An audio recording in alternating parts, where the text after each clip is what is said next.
The Inquisitorial Penal Legion.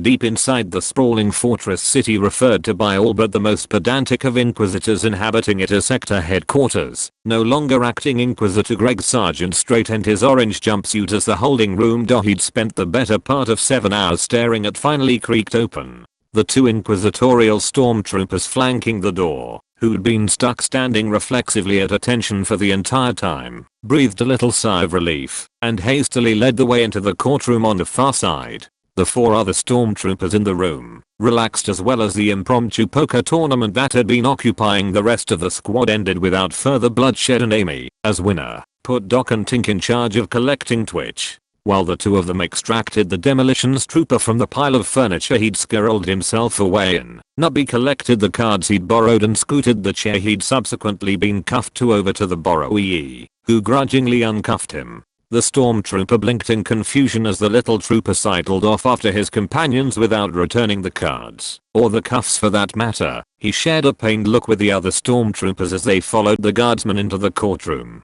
By unanimous silent agreement, the unholy mess that had once been the court's tastefully decorated holding room was left for the janitorial staff to discover for themselves. As the 6 guardsmen quite literally trooped into the courtroom, the robe and wig wearing inquisitor sitting at its head took them in with the boredly hopeful expression of someone who was almost done for the day. That expression soured as one of the court's side doors opened to admit a cart bearing a teetering meter-high pile of binders, folders, loose papers, dataslits, and precariously balanced scrolls. With an annoyed glare at the scribe hidden somewhere behind the cart, the inquisitorial judge plucked the topmost binder off the pile and cleared his throat.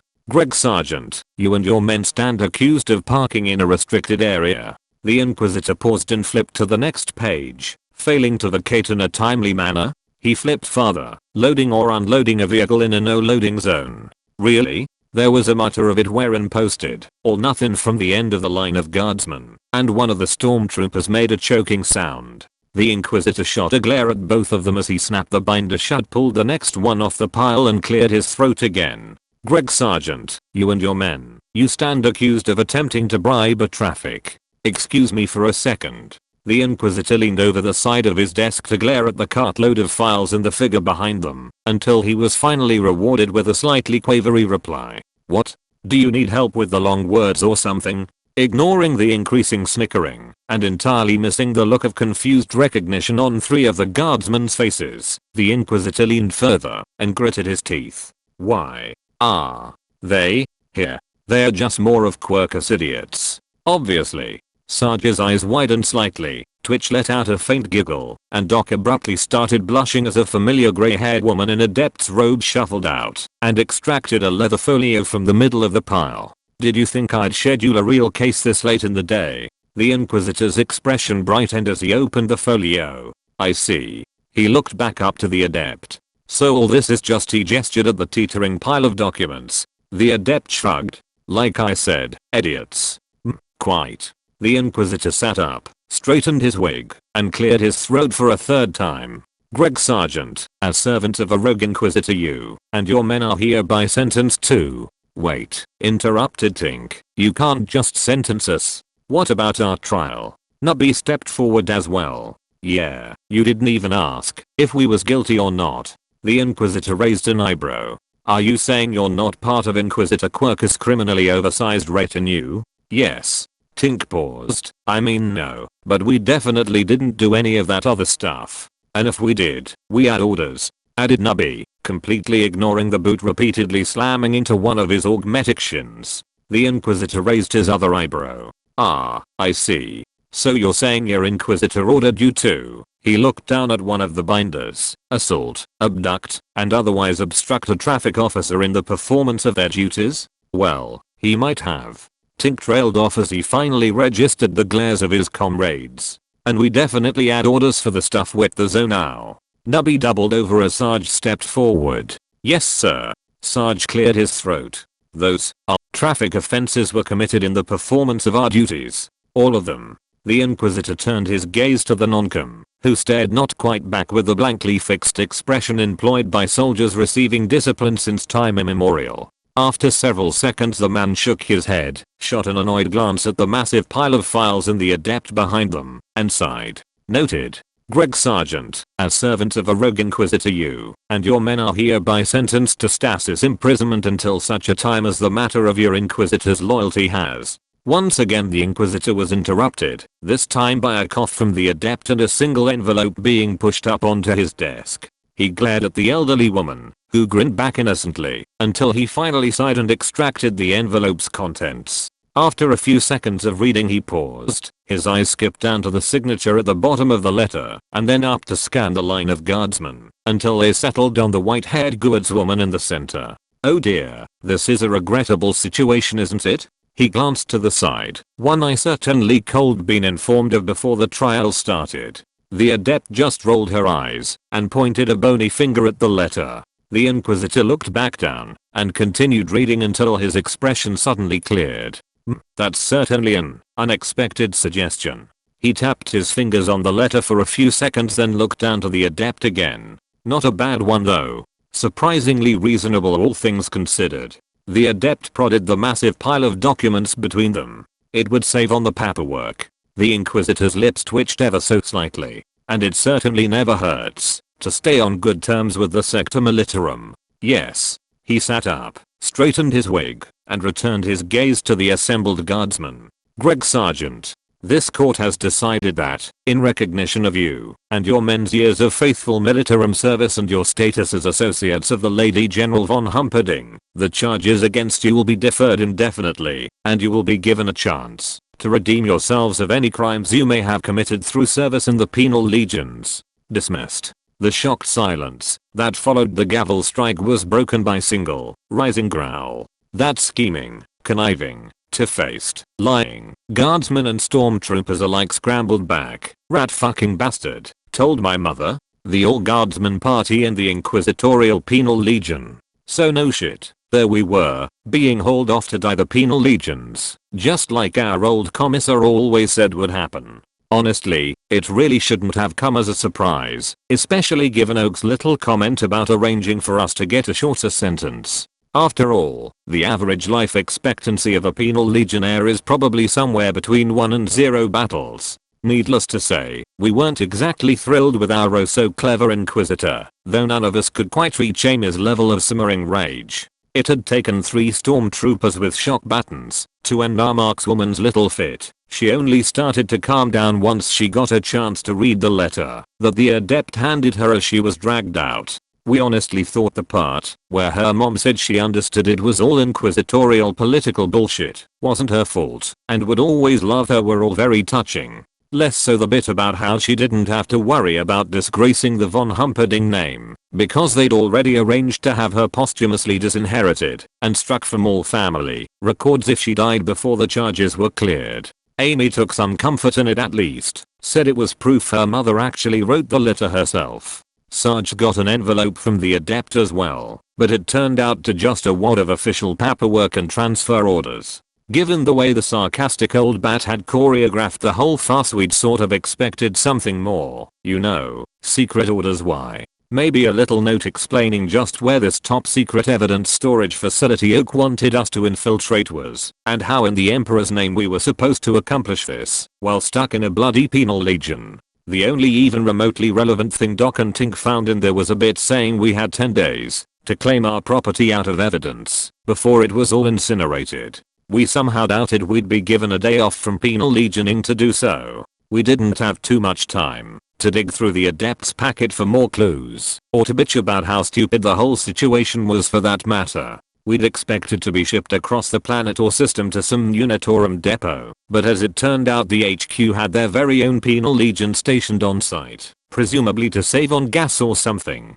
After a short drive, the stormtroopers hauled us out, and we got our first look at our new home. Camp Redemption as the big sign over the gate declared it, or the dump, if you went by the spray paint under it. Honestly, it didn't really look that bad, if you ignored the fact that all the defenses were pointed inwards at cold past for pretty much any other guard camp we'd seen.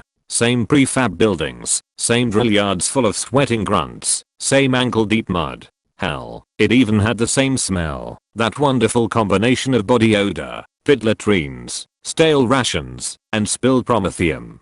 Sarge took a deep nostalgic breath as did Twitch and Nubby. Amy just made gagging sounds. Now the camp's occupants on the other hand. We'd apparently arrived right at some sort of muster, but we didn't pay the 1,000 auto-shaved and bomb-collared troopers much mind. No, the first thing our trained guardsman senses noticed was the sheer number of commissars strutting around. Your typical regiment, inasmuch as there is such a thing in the guard, tends to sport around one commissar per company, or even less. If you were one of them fancy pants snobby regiments, we spotted what had to be at least one pointy hat-head bastard per platoon, and that wasn't all. Instead of the Arbeit shock squads we expected to be keeping discipline in the ranks, the lanes between each platoon were patrolled by squads wearing the blue trimmed coats and eagerly homicidal expressions of baby commissars. Twitch informed the rest of us that we were all going to die.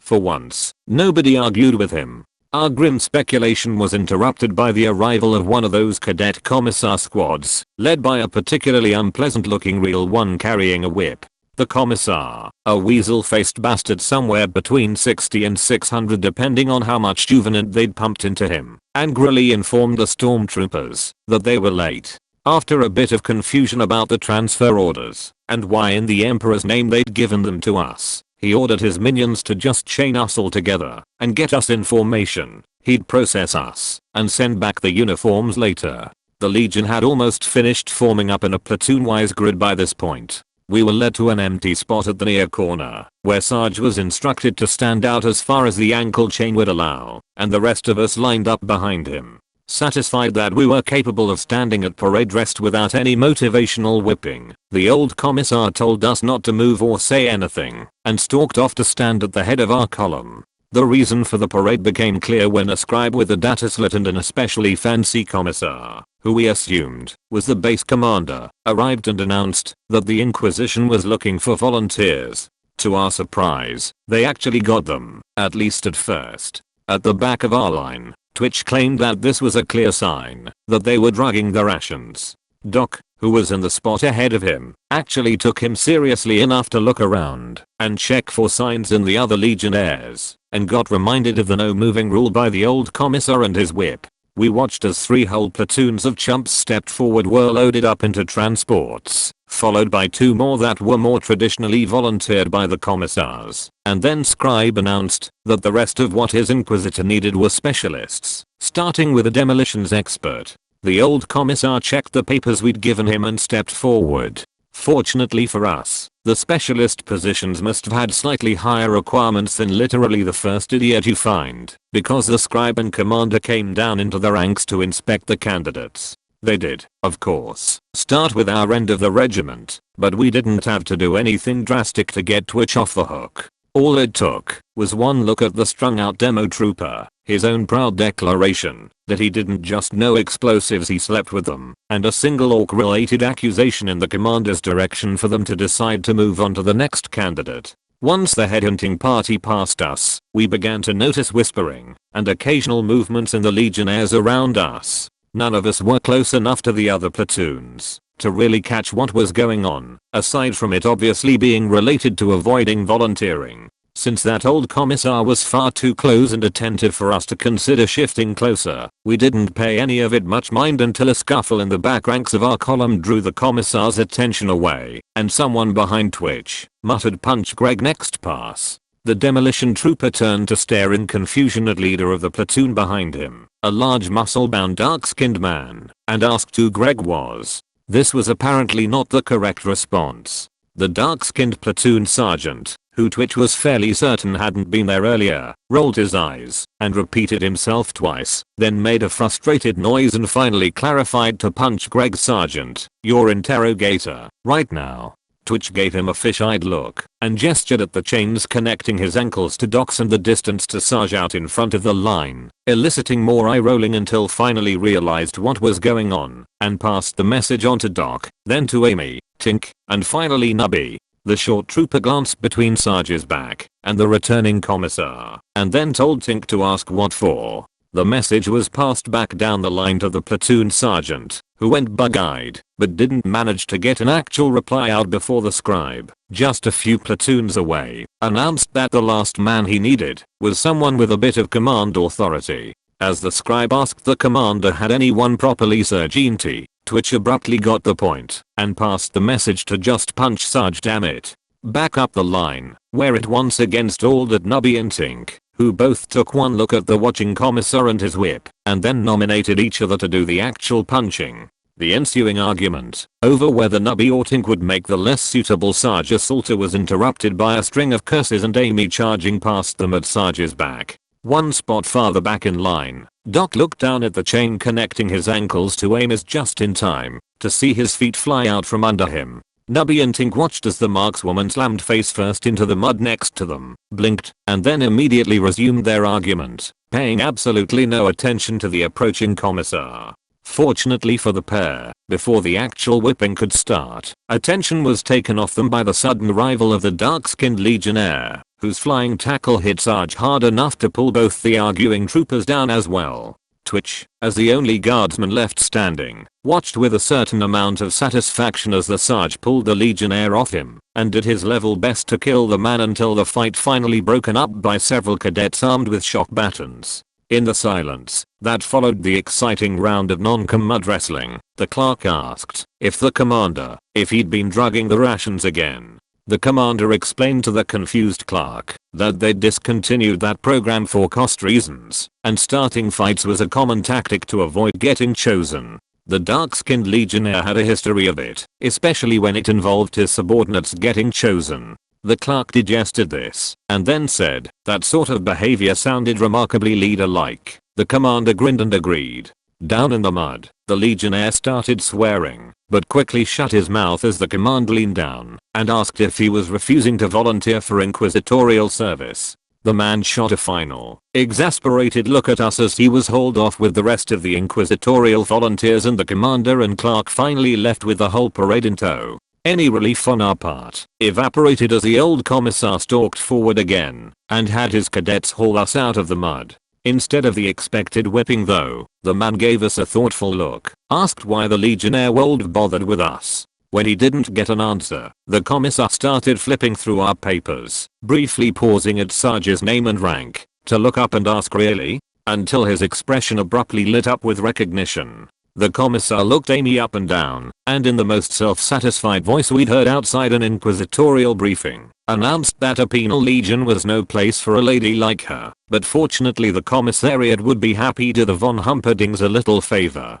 Amy's expression conveyed exactly what she thought of his favor, and where he could shove it, but she still put it into words, just to make sure. Unfortunately for the markswoman, it didn't turn out she had much say in the matter, and Cadet Commissar von Humperdinck was marched off at gunpoint to get a shower and a fancy new hat, while a tech priest and pair of servo skulls were brought over to fit the rest of us for some less fancy explosive collars. All in all, she probably got the worst deal. One bomb collaring and servo skull shave job later, the part where they did to our foreheads would apparently wait until deployment. We were standing around wondering just what the hell had happened, and if we should done, well, anything about it. Our discussion on the subject was interrupted by someone behind us asking the exact same question. We turned around to find a group of 4 legionnaires staring at us. Sarge began to say something, and then paused and stared back for a few confused seconds trying to place why the 4 bald guardsmen we were looking at seemed so familiar, until Twitch and one of the legionnaires both pointed at each other and shouted "It's you." And the rest of us, sans Tink, abruptly recognized all 4 of them as former trainees from our brief stint as inquisitorial drill sergeants. It was hard to say who was more surprised. We all just stared at each other for a few seconds, and then the leader of the group, one of the ex-BDF troopers, laughed, saluted Sarge, and said he never dreamed Oak would send *US* to get them out, and we'd better talk to the interrogator right away. At least, as soon as they found him, he'd snuck off during the muster to do something or other at our end of the parade grounds. According to them, he looked sort of like Sarge but bigger, grumpier, and blacker. Had we seen him by any chance? The 4 trainees accepted the bad news about their interrogator like true guardsmen, that is to say with a mixture of swearing, the exchange of a few packs of smokes and ration bars, and a smug "I told you so" from the former scum who'd apparently just won the running death pool. Our pride in them was only tempered by the fact that the agent Oak had apparently sent to help us had just been hailed off to join some sort of inquisitorial suicide squad. They took the news that we had no idea what they meant about getting them out and were there for something completely different with a similar amount of cynicism. The ex-scribe said it explained a lot and suggested we get back to their barracks to finish the conversation. Doc asked if that was really wise, given how gossipy barracks life can be, but the trainees assured him it was okay. They had their very own building separate from the rest of the platoon, just them and their commissar, who was one of the good ones. Nubby and Twitch both pointed out that the only good commissar was a dead one. The trainees agreed and said we'd understand when we met him. What they meant by that became clear when we entered the lovingly sandbagged and razor-wired prefab and encountered a rotund red-coated man firmly ensconced in a filthy recliner. Judging by the snoring, the man probably wasn't dead, but judging by the thick carpet of liquor bottles on his side of the barracks, he was definitely working on it. The scribe introduced him as Commissar Kelly, gave him a firm poke in the belly, and when he didn't respond, extracted a data slate from the recesses of the chair and asked whether Sarge wanted to be put down as the new platoon lead or if one of them should do it. Nubby, Twitch, and the rest of us admitted that they were right about their commissar. Once we'd been officially inducted into the platoon, with Sarge as lead, issued proper guard fatigues and some disappointingly power-packless lasguns out of a stash behind the commissar's chair, the trainees brought us up to speed. As it turned out, the four of them, one PDF trooper, scribe, cleric, and no longer ex-con, hadn't been scooped up as part of the whole Oak thing. They'd actually been enjoying inquisitorial hospitality since before everything hit the fan. Their team had done alright on their first few missions after graduation, as had the other trainees as far as they knew, but a few months back they'd run into trouble. The PDF trooper explained that it had all been because of our training. You see, while our advice about just shooting anyone stupid enough to mess with the blatantly evil Eldritch artifacts had served them well, we probably hadn't meant that rule to include interrogators. At least not when there were witnesses around.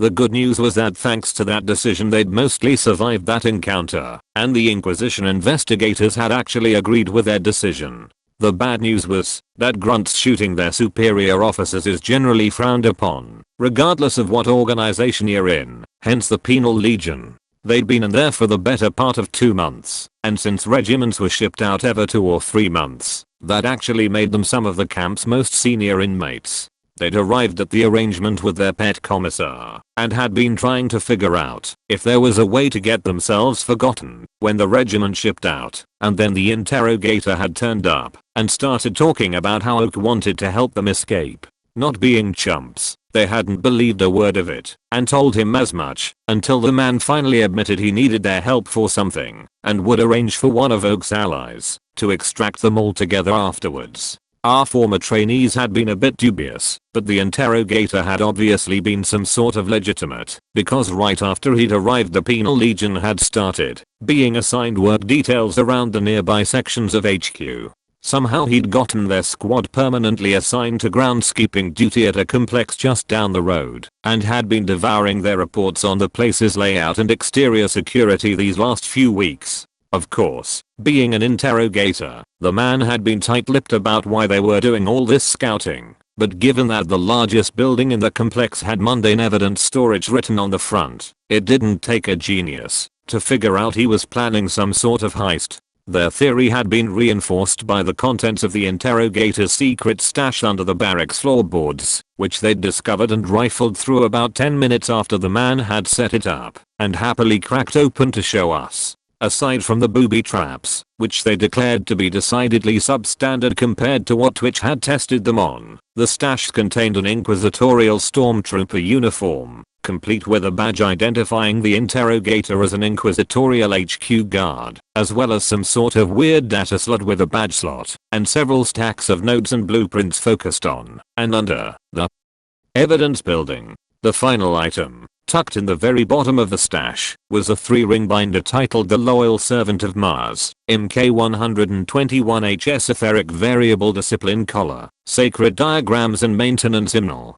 Tink immediately seized the technical binder, and after a few seconds of perusing, demanded a mirror and a Type 5 combi tool or the closest thing the trainees had. The ex-con raised an eyebrow at him and then shrugged, fished a large slightly bent screwdriver, a cracked shaving mirror, and a few homemade metal shims out from under the commissar's filthy chair, and told him to go nuts. After a few seconds of dismayed staring at the proffered tools, Tink huffed, snatched them up, and went to work. The rest of us watched as the techie began scraping the blunt screwdriver around the seams of his collar in search of something or other, and alternated between cursing at his tools, as well as whichever cogboy had written the manual, and flipping between 3 different technical diagrams. After nearly a minute of this, the former cleric suggested he worry about the collar later. The interrogator had been trying for days, and hadn't even managed to get his collar's cover off.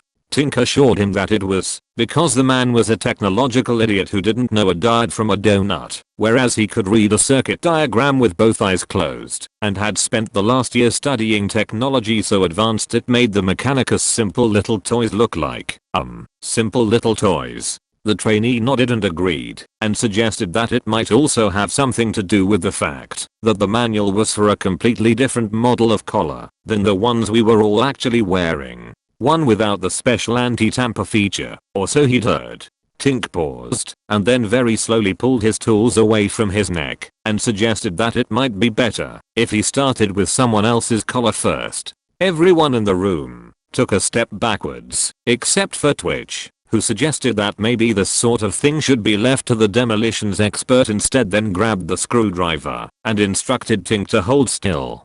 Tink decided he'd rather not do this, and darted behind the comatose commissar with Twitch close on his heels. While Tink and Twitch bickered, the rest of us perused the interrogator's notes on the evidence building, but it was all disappointingly rough. There were several different possible entry points marked on the diagrams, along with little notations about pros and cons, as well as several instances of Ask Team's technical/demolitions expert about X. Given that said experts were busy playing ring around the commissar, while a harried trainee tried to keep them from waking the snoring man up, we decided those could wait for later. The one thing in the notes that really jumped out to us was a complete lack of any sort of objective marker. Everything was either about getting in or getting out, but not a word on where to go afterwards. Noticing our confusion, the ex-scribe pointed at several strings of numbers and letters jotted along the side of one of the pages. He said he was pretty sure the shorter one at the top was a storage unit ID code for Oak's case, and that the rest were the IDs for the individual pieces of evidence he wanted us to steal before his trial. The real question, according to the former PDF trooper, was just what the hell piece of evidence in Oak's case locker was so bloody damning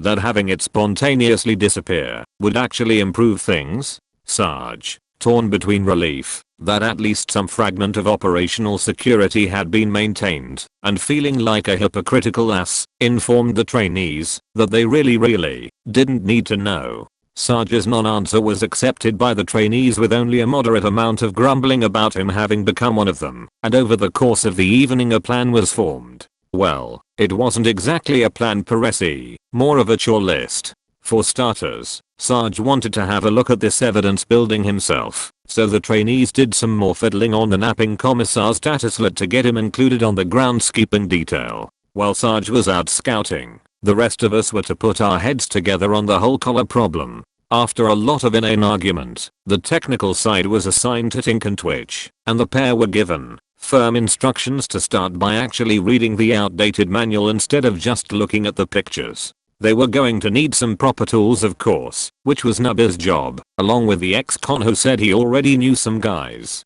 Finally, since nobody present was willing to let Tink or Twitch fiddle with their collars, Doc was asked to go to provide a corpse or 7. The medic had objected, loudly asking why we expected him to just have a bunch of dead bodies lying around.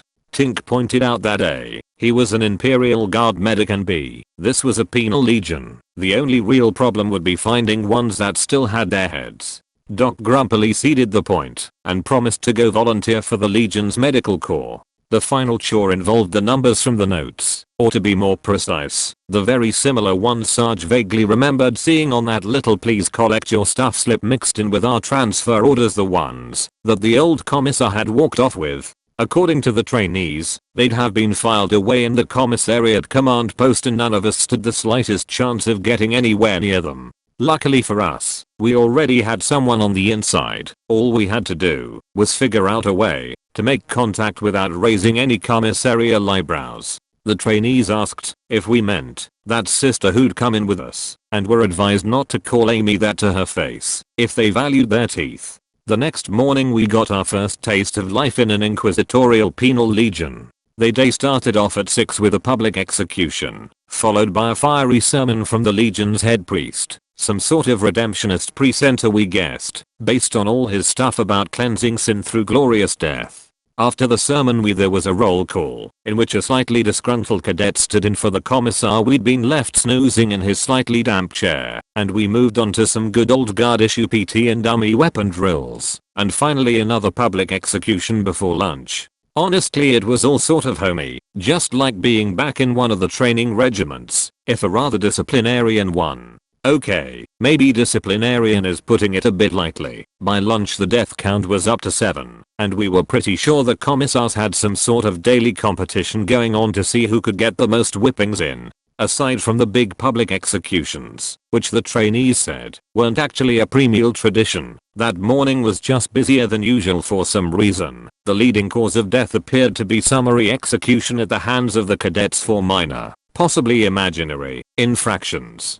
This behavior didn't really surprise us. Anyone who's met a baby commissar cold told you there's a reason why they aren't given authority to shoot guardsmen until a tour or two has mellowed them out a bit. It did strike us as a bit wasteful though, even if penal legionnaires were considered even more expendable than your typical guardsman, if that's even possible. One had to wonder how they were managing to keep the legion from dwindling away to nothing before it ever saw combat. That little question was answered for us just after lunch, when an Arbeit convoy escorting 4 whole buses of new recruits rolled in. According to one of the trainees, the 4 buses full of new arrivals were the Arbeit's weekly delivery of fresh meat. See, there were 2 types of legionnaires in the camp. Unlucky mudfeet and disgraced inquisitorial agents only made up about a quarter of the legion. The rest consisted of the hardened dregs of the planet's criminal underworld. Unlike us guardsmen, who accepted our sorry lot fairly easily, the assorted gangers, assassins, heretics, and occasional outright lunatic chafed a little at their new strict military lifestyle, and apparently the more organized members harbored some downright lethal bad blood for each other.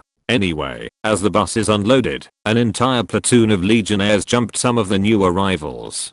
Some of the cadets moved in with their shock sticks to settle things, and one of them got a bit too cocky and wound up yanked into the melee, which was when their seniors stepped in, and we got to see our fancy discipline collars in action. All at once, every collar in a large radius started beeping and almost everyone, including us, froze, but the melee's participants were a bit too wrapped in things, and didn't stop until their collars went from beeping to an electrical buzzing, and they all flopped over into the mud in a twitching heap. The old commissar strode out of the crowd, followed closely by a pair of toadies as well an unarmed cadet we belatedly recognized as a very stiff and unhappy looking Amy. While a few cadets pulled their comrade out from under the pile, the old commissar fiddled with a fancy data slot like the one that was kept under our commissar's chair, and very abruptly 3 of the legionnaires in the pile didn't have heads. Without a second glance, the man turned on his heel and walked off again, only pausing to instruct a squad to clean that up and shoot an unreadable glance at Amy when she began to lag a little behind him. The markswoman immediately sped up and didn't so much as glance in our direction. Afternoons in Camp Redemption were a little more free than the mornings. Most of the Legion got a second round of drills focused on such complex concepts as which way round to hold a lasgun, ditch digging, and how to serve as a human bomb. But as guardsmen we already knew that stuff. The more senior members of the Legion were split up between various work details, which gave us a chance to get started on Sarge's little chore list. Sarge's scouting mission to the evidence building involved a lot more drain cleaning and hand weeding of poisonous xenoflora than the trainee's description of light groundskeeping duty had led him to believe. The PDF trainee apologized, saying it varied a lot day to day, since they were filling in for a whole range of servitors that had been hauled off by the tech priests. When Sarge expressed interest in this, the trainees further explained that it wasn't actually just the evidence building servitors. An entire third of the headquarters corpse bots had been pulled for inspection by a team of maggots. Something to do with the discovery of a shipment of chaos-tainted servitor control units with inquisitorial markings on some backwater space station. Sarge decided not to ask further questions on the subject. During the periods of time when the cadet overseeing the groundskeeping detail, the same morose-looking one that filled in for the commissar during the morning, wasn't watching too closely, Sarge got a good look in the mundane evidence building's layout and outer security. Nothing really interesting jumped out at him about the building proper, but his attention was grabbed by 3 smaller buildings sharing its end of the compound. The one directly adjacent the evidence building turned out to be a shipping and receiving depot, where the majority of the actual evidence being stored came in and out. Judging by the sweating inquisitorial stormtroopers hauling load after load after load of boxes, it was the one menial job in the complex that hadn't been handed off to the Legionnaires. The second building spotted had an industrial look to it. The trainees said it was a plasma incinerator used for general trash burning and the disposal of the various evidence that the Inquisition was done with. When the cadet commissar wasn't nearby, the PDF trooper quietly informed Sarge that the Legionnaire squad currently running it were a bunch of organized locals best not trifled with. More importantly, they were also the primary source of contraband in the camp. The final smaller building wasn't nearly as interesting, at least according to the trainees. They said it was just a laundry processing building, serving both the camp and other headquarters staff in the area. The guys running it were rivals to the incinerator gang, but considerably less organized, since 2 of their leaders had been executed that morning for stealing out of the bins. Tink and Twitch's assignment was a little less straightforward. Sit around in your barracks, where nobody can see what you're doing, wasn't one of the available duties, so their official job was assisting our commissar in his functions, both official and bodily. Tink had protested and tried to foist the latter part of the job on Doc, but the medic had his hands full working in the camp's medical corps, who'd accepted him without so much a check to see if he knew which end of the scalpel to hold, and immediately set him patching up the constant stream of bleeding Legionnaires sent over from the remedial drills. Anyway, fortunately for Tink and Twitch, a few discreet life support features built into the commissar's chair handled the IKEA parts of their duty, which is why the trainees said they preferred to just leave him in it. The cadet who turned up at the barracks door pushing a pallet had the same disgruntled expression as the one supervising Sarge's patrol, but he brightened up immensely when Tink and Twitch took it from him and scurried off without asking any questions. Once the commissar, who'd attained a vague profanity-filled semblance of consciousness just after lunch, had been placated with his morning drink and loaded on the pallet chair and all, he ordered his new handlers on a lovely little tour of the base. Nobody gave Twitch or Tink a second look as they pushed the man around the camp, slurring inarticulate curses at anyone he saw, and unsuccessfully commanding the few female cadet commissars to service him. In fact, nobody even gave them a first look. Both the cadets and the other commissars avoided the trio as much as possible and did their best to ignore them when they couldn't. Tink and Twitch quickly decided they liked the man. It was like having their very own profanity-spewing cloak of invisibility, which only occasionally spit on them and threw empty bottles at their heads. The parade wound up visiting pretty much every building in the camp, with the notable exception of the command post, which the commissar informed the pair was full of piss and busybodies unfit to choke on his massive well. Safe to say he wasn't on the best of terms with his nominal superiors. From what Tink and Twitch could gather from the little tidbits of sense mixed in with the incoherent ranting, the man had once had a pretty successful commissarial career with some fancy noble regiment. Medals, parades, beautiful women expressing their eternal gratitude to their planet's noble saviors, and all that stuff, right up to the point where literally his entire regiment deserted, not the TAU Empire. Twitch checked. The man had just came back from a trip to Planetary HQ with the regiment's other commissar and they were gone. Gear, armor, tents,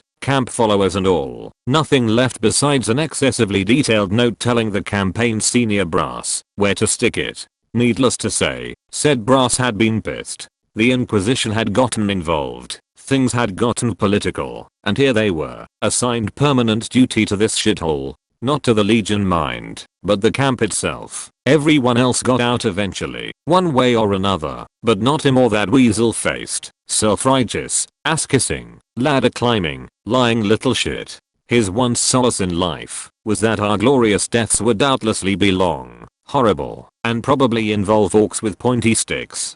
Twitch wholeheartedly agreed. Anyway, after a final stop at the quartermaster's for as much booze as the harried man running the stores would give him, plus a few extra bottles, he commanded his minions to cram down their pants when the man's back was turned. Tink and Twitch were free to do as much collar tinkering as they could manage, while the old man's increasingly slurred curses transitioned to snores. The cadet never came back for the pallet. Nubby, who'd vanished along with the ex-con trainee, returned to the barrack after everyone else that evening and brought a set of what looked to be homemade lockpicking tools with him. Unfortunately, he also brought 3 legionnaires, one of which Sarge recognized from the crew working the incinerator, and there was a bit of disagreement on the matter of payment. A few bottles out of the snoozing commissar's stash had originally been offered, but upon arrival the biggest of the 3 men informed us that the interrogator had run up a tab and we'd inherited his debt. Needless to say, we saw things differently. Tink and Twitch were in favor of just killing them. We did have 3-to-1 odds on them, and were all armed selection of pokey metal things courtesy of their stop at the quartermaster's office. Doc and Nubby were feeling a bit wassier though, especially considering the way we'd seen the old commissar break up that one fight, so the ultimate decision was left to our fearless leader. Sarge briefly debated the merits of establishing superiority by punching the biggest thug in the snout, possibly with his augmetic hand, but judging by the trainees' worried expressions it didn't seem like the smartest fight to pick, and anyway, it was a bit early to be burning bridges with our only supplier in the camp. After a bit of arguing and haggling from Sarge and Nubby respectively, the thugs were sent off with as much booze as the trainees felt we could slip out of the commissar's collection without him noticing. The 3 men smugly thanked us for the interest payment and said they expected more next week. We didn't need the trainees to tell us that the arrangement wasn't going to be a stable one. Our shaky relations with the local underworld were only a minor concern compared with the looming 10-day time limit on them throwing all our stuff out. We weren't sure what Oak would do to us if his super secret conspiracy foiling boxes got thrown in the incinerator, but we were pretty sure death would be a preferable alternative, so it was an incredible relief when we finally got our first real break on the 6th day. That morning, thanks to a downright heroic series of fuck up by the locals during the live fire drill, nearly 24 legionnaires landed themselves in the base hospital, while another 10 skipped straight to the morgue.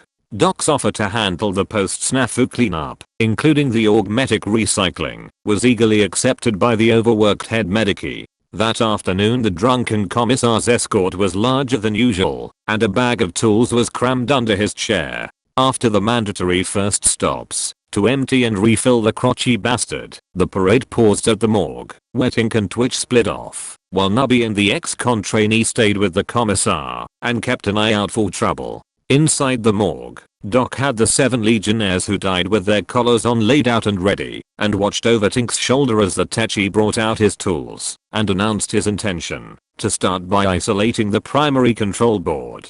A few seconds of fiddling later, Tink had one of the collar's panels open, exposing a jumble of wires, circuits, shaped charges, and a little boxy thing which he didn't recognize from the manual, which immediately started beeping.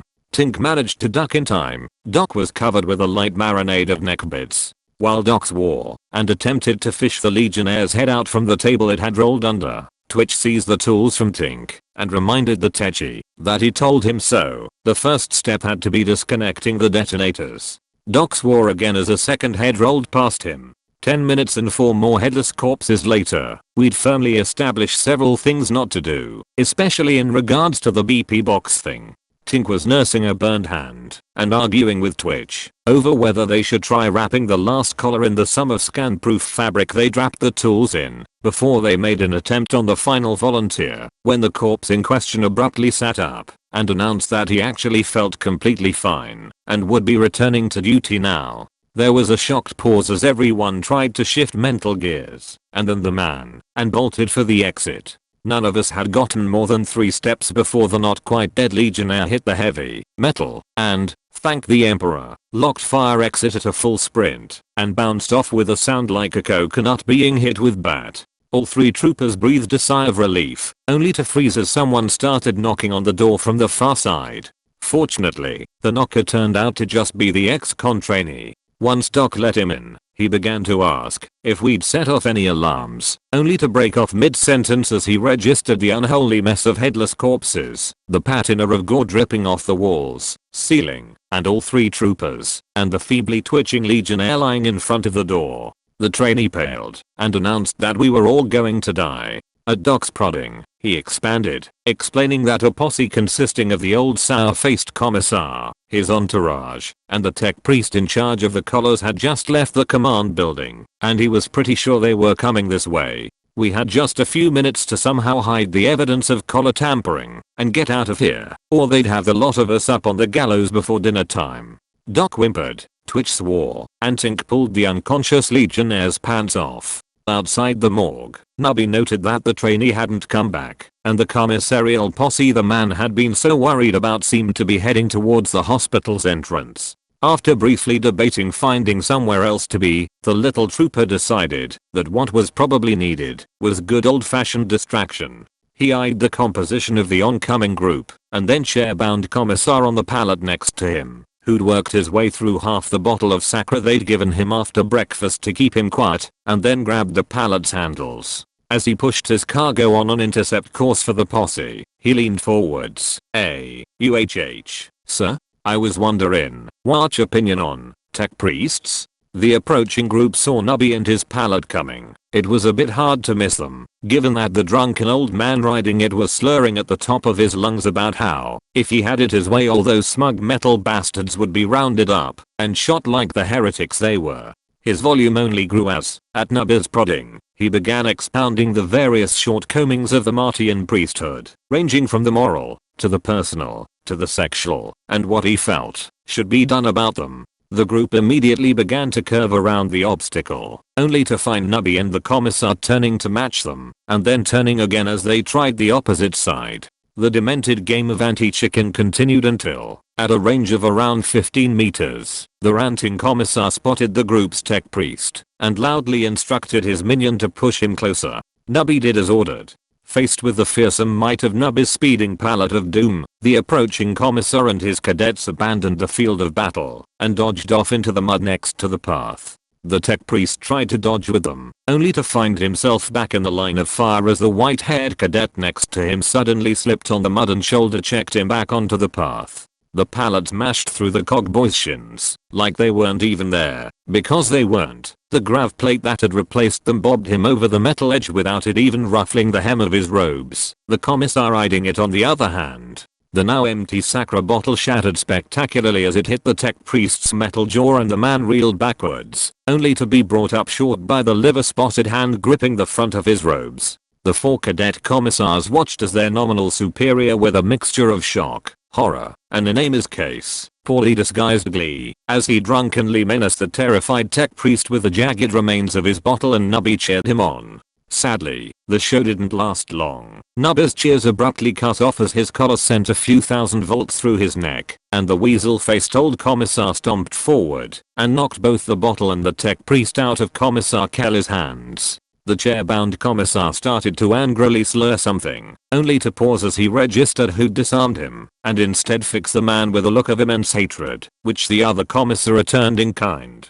After nearly 2 minutes of mutual death glaring, which is a lot, at least if you're doing it properly, the more vertical of the pair broke off and shifted his glare to Nubby. He gave the still twitching trooper a few stress-relieving kicks to the ribs, instructed one of his flunkies to load him onto the pallet and return both him and the commissar to our barracks, and resumed his march towards the hospital. When the commissar and his posse finally entered the morgue, with their bolt pistols drawn, and a worried-looking head medic bringing up the rear, they found a blood-spattered Doc standing over a similarly stained pile of clothing and augmetic body parts. The medic snapped to attention, attempted to salute, nearly brained himself with the severed metal arm he was holding, and, following the first rule of survival-oriented soldiers since time immemorial, kept his damn mouth shut. The commissar eyed him for a second, and then swept his gaze around the morgue, taking in both the bloody mess and the complete lack of any other living legionnaires in the room. He motioned to the tech priest, who waved around something that looked like a cross between a data slot and an auspex, and then pointed at the pile next to document. At the commissar's signal, Amy moved forwards, dug around in the bloody mess, and after the slightest pause, extracted one of the detonated collars from it. The commissar fixed Doc with an absolutely menacing gaze and asked what in the Emperor's name he thought he was doing here. Doc didn't need to feign the panic in his voice as he began rattling off the Generian regimental regulations. 5th edition, of course, on the post-mortem recovery of war gear, augmetics, and personal effects of greater than 50 thrones value. The commissar's expression didn't change, but the cadets behind him shared a disbelieving look and the head medic let out a pained groan. Amy, catching on immediately, summoned every ounce of incredulous disgust she could muster as she asked if he was really stupid enough to try and salvage a live discipline collar. Doc just blinked at her and claimed that it hadn't been that hard, at least not after he'd figured out you could skip the bonosaur if you set them off first by poking the BP bit with a scalpel. Inside the large medical waste bin at the far end of the room, Tink, Twitch, and the trainee listened as the tech priest ranted at the head medic about agreed upon procedures and standards of training for all medical corps personnel. Any relief on their part quickly evaporated as the commissar told the arguing pair save it for later and asked the tech priest whether he was sure there weren't any other legionnaires present. All 3 troopers in the bin tightened the strips of scan-proof cloth they'd torn off the tool bag and wrapped around their collars and hoped like hell that Tink actually knew what he was talking about for once. Out in the room, Doc suffered a moment of heart failure as the tech priest waved around his Auspex slate and announced that there was some interference from all the screamer signals, but he was picking up at least 2 still active collars in the room. The commissar immediately tapped something on his own attislet. Doc dropped to the floor, thrashing and clutching at his sparking collar, and so did the not quite dead legionnaire on one of the nearby tables. The commissar pondered this new development for a second, then shot the man in the head with his bolt pistol. There was a slight rustle from the bin as Twitch misinterpreted the sound, but fortunately nobody noticed, and Tink and the trainee managed to hold him down. The commissar, once he'd deactivated the shocker, gave Doc a brief, but incredibly condescending lecture on penal legion regulations vis-a-vis corpses and collars, and how the latter were the sole responsibility of the commissariat. He wrapped it up by punching a command into his dataslet and holding his thumb against the biometric reader on it, and then freshly decapitated Legionnaire's collar popped open. His little demonstration done, the commissar began to collect his posse, only to pause and shoot a look at where Amy was still standing next to document. In a thoughtful voice, he asked if they knew each other. Doc Snow was cut off by Amy's yes. After a slight pause, in which the commissar gave Amy a very piercing look, the markswoman explained that they'd just arrived in camp together. The commissar stared at her some more, and then shrugged, and announced that she wouldn't have any problem handling his discipline them. Amy, without even the slightest hesitation, turned and popped Doc in the jaw hard enough to knock the medic across the nearest table. The commissar just sighed, shook his head, and held out his whip to her as his cadets dragged Doc outside towards the parade ground. When Sarge returned from his groundskeeping detail, he was less than thrilled to find Doc lying on his stomach with a pile of inexpertly applied bandages on his back, Nubby with a similar set around his burned neck, and Tink and Twitch arguing with each other about who'd been wronger. The only real bright side of the whole thing, aside from nobody actually getting killed, was that Doc managed to get in a brief word with Amy as she cut him down from the whipping post. He was able to direct the markswoman towards the camp chapel, and that evening the ex-cleric managed to finally catch her alone long enough to relay our urgent request for our mislaid transfer paperwork. At Tink's request, the trainee also asked if she could get us one of those fancy collar removing dataslets, but Amy said that wasn't going to happen. While they had her dressed up like a redcoat, they sure as shit didn't trust her like one. Not only did the old commissar have his minions following her and snitching on her every action when she was out of his sight, she wasn't even allowed to have a weapon, and he personally frisked her every time they left the command building. Honestly, that last bit surprised the hell out of us. Not because it didn't make sense, but because none of us ever imagined Amy had the self-control not to at least try to kill the unpleasant old bastard on the spot. Anyway, Amy claimed that, even if she could score us a commissar's dataslet, they could only remove collars with the biometric authorization of their owner, and she didn't see herself getting out the door with an unconscious redcoat draped over her shoulder. The best she might be able to do would be a cadet statuslet, but that was what our commissar had, so the cleric trainee told her not to bother.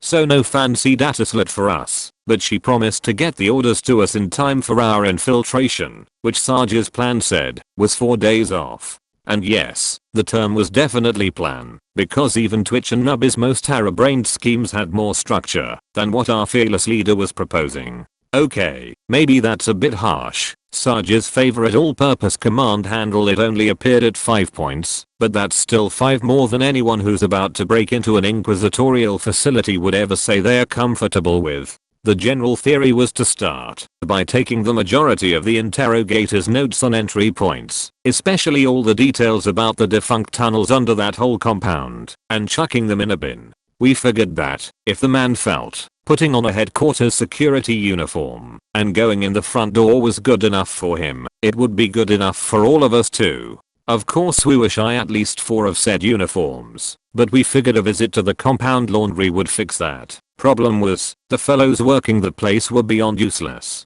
We'd known their recent run-in with the commissariat would leave them KG, but the second Nubby even floated a suggestion their way, they'd all clammed up and threatened to call the commissars. Sarge's personal visit to their building and offer to swap duties with them, which had been met with outright hostility and paranoid accusations of working for one of the other crime families, had rounded off the general cavalcade of failure. That was the 6th day. So we needed a bunch of uniforms we didn't know how to get, and to remove a bunch of collars we didn't know how to remove, and that was still before we even got in the door. Once inside and past the manned checkpoint that was the main barrier to entry, Tink and the ex-scribe were fairly certain we'd be able to move through the majority of the facility using the security badges everyone who went in there seemed to be wearing. We just had to get one, somehow, and use the card reading data that had been in the interrogator's stash to copy it onto a few other cards, also acquired somehow. The incredibly vague plan after that was to walk around,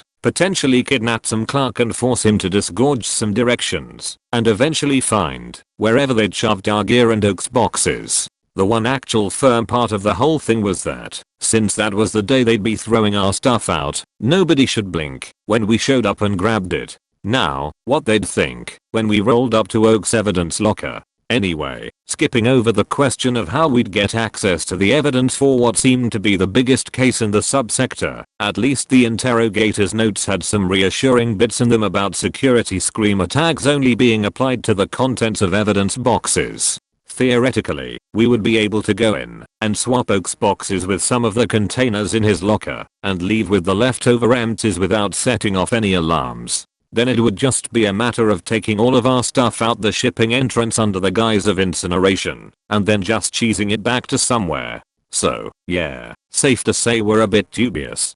Still, though, if Oak had told the truth about them putting everything we'd had on the Arbite vessel into storage, once we got to our locker we'd have weapons, grenades, and 3 entire crates of high explosives to work with, and in our experience, that could handle pretty much anything. Time being limited, and the idiots on laundry duty being uncooperative, the next day we launched what could be called a hostile takeover. Emphasis on the hostile part.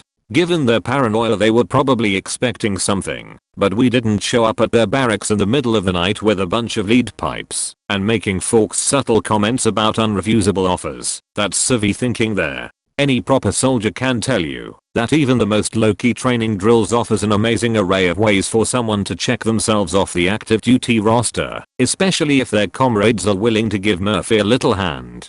First there was the catastrophic knee dislocation during PT, then the unfortunate incident where 2 legionnaires fell into the razor wire they were practicing clearing, and the poor fellow whose collar malfunctioned during the mud crawl. Obviously this all caused a bit of distraction in their platoon mates, which was probably the reason that 3 more of them managed to misplace their assigned dummy weapons. The commissar in charge of their platoon seemed willing to go easy on them, but at the arrival of a bunch of cadets, one of whom promptly began asking pointed questions about the disciplinary regulations, he decided to make a bit of an example. That afternoon, after the whipping and publicly announced reassignment back to remedial drills with the latest busload of FNGs, the commissar in charge of the work detail assignments asked for volunteers with prior laundry experience. For some reason, nobody aside from us stepped forward. Laundry duty involved a disappointingly high amount of actual duty, largely due to the commissar that had previously managed the detail sticking around to make sure we didn't burn the place down or anything. The man actually seemed pretty impressed by our well-honed stain scrubbing and underpants starching skills, and willingly turned command over to the morose cadet officially overseeing us at the end of the shift. Still though, the way he was looking over our shoulders while we worked was enough to discourage us from trying to pocket anything. It wasn't a total waste though. We were at least able to ascertain that suitable numbers of HQ stormtrooper uniforms came through for us to borrow a few, and we did indeed spot one with an ID badge carelessly left still attached. That specific uniform wound up misfiled back into the in pile. Upon our return to base, we received even more good news. During their medically mandated light commissar sitting duty, Doc and Nubby had come up with an actual non-suicidal idea for dealing with the collars. Well, actually it was Nubby's idea mostly, but that didn't necessarily rule it out. While sitting around, watching the old commissar work his way through the fourth bottle of the day, Doc had regaled Nubby with an in-depth, profanity-filled account of Tink and Twitch's decapitation experimentation. At the point where everyone, except the unfortunate medic, had hidden in the bin, Nubby raised the question whether we really needed anything better than the scan-proof fabric. After all, if the stuff could block that tech priest scanner, wouldn't it also block the commissar's data slates and whatever they used to watch for escapees? Doc's excitement over this novel new idea soured somewhat when he was nominated to be the test subject, while Nubby played mad scientist with the old commissar's dataslet. So, after a few hours of painful experimentation, at least on the Tisty's part, Nubby and Doc delivered the verdict that an anti-scan scarf would definitely, totally, 100% do the trick. At least, if we kept the heist to under 20 minutes, that is, because after that point the collar would start loudly beeping and administering increasingly powerful shocks until the covering was taken off it. Doc estimated, using some completely arbitrary math, that if we really had to we could stretch it to a whole hour before the shocks became incapacitating, and maybe another half hour after that before they became fatal. The ex-scribe trainee corrected this figure down to just 40 minutes, because at that point the collar would just give up and detonate. He'd seen it happen to some of the legionnaires that the commissars had assigned to run messages, back before the Inquisition got tired of cleaning up the bodies, and told them to knock it off. Doc got really pale at this, and decided to leave further testing to Tink and Twitch, who were both less than thrilled to be shown up by Nubby of all people. Our moderately productive of possible excuses for why a squad of inquisitorial stormtroopers would show up to the evidence building wearing a collection of scarves, neckerchiefs, or other neck-covering attire was interrupted by someone knocking on the barracks door. Sarge's disgust was palpable when he opened it to find the same big stupid bastard that had shaken us down for booze a few days ago, this time backed up by a full 8 flunkies as well as the badly limping boss of the former laundry gang. The lead thug glowered at Sarge in a manner that was probably supposed to be threatening, but mostly came off as constipated, and informed us that we owed his new best buddy an apology. A material one. Sarge barely managed not to roll his eyes as the idiot rubbed his fingers and thumb together in front of his face. Once again, we were stunned by just how suicidally stupid these guys were. It wasn't just that they showed up at our door to try and intimidate us with what was, at best, roughly equal strength. They also had the absolute gall to demand not only the handover of laundry detail, but the old commissar as well. Sarge did actually try to talk them out of it, even if it was mostly just to buy time. He began to say something along the lines of just give us 3 more days to enact our secret inquisitorial mission and it's all yours, but managed to catch himself in time and converted it to a vague request to work the job until all the old laundry crew was healed. This, coupled with some alcoholic reparations, the return of most of Tink and Twitch's tools, and the owing of a one, seemed like a more than reasonable offer to us. Even the laundry boss seemed to think so, judging by the way his expression fell, and he started backing up when the big thug rejected it. Sarge's expression, on the other hand, didn't even change as his sucker punch hit the idiot in the jaw. Surprisingly, the lead thug didn't fall down, at least not until one of the full liquor bottles the rest of us had been collecting for the bribe hit him square in the nose with every ounce of force Doc's throwing arm could muster. That shot was followed by 2 more bottles courtesy of Tink and Nubby, which hit the nearest 2 flunkies in the stomach and groin respectively. Twitch's bottle had a little flaming rag stuffed in the mouth, and all things considered, it was probably a good thing that it just bounced off his target's head with comical thunk as opposed to shattering like he'd intended. Those thugs remaining upright immediately drew a combination of shivs, pipes, and clubs and started to advance, only to scatter backwards as Sarge kicked their leader down the short stairs like an especially ugly bowling ball. The arrival of the 4 trainees on both their flanks was a bit redundant. The one-sided scuffle was brought to an abrupt halt by a stream of slurred profanity, an empty bottle to the back of Tink's head, and a long shock from all of our collars as the old commissar woke up and demanded to know who'd been stealing his drinks. There was a brief pause, in which the few thugs still capable of fighting visibly debated whether to try and take us, while the collars had us down, and unanimously decided to just cheese it before any real redcoats showed up. All weapons were immediately stashed and all unbroken bottles, including Twitch's still burning one, were retrieved from mud and returned to their rightful place next to the old commissar's chair.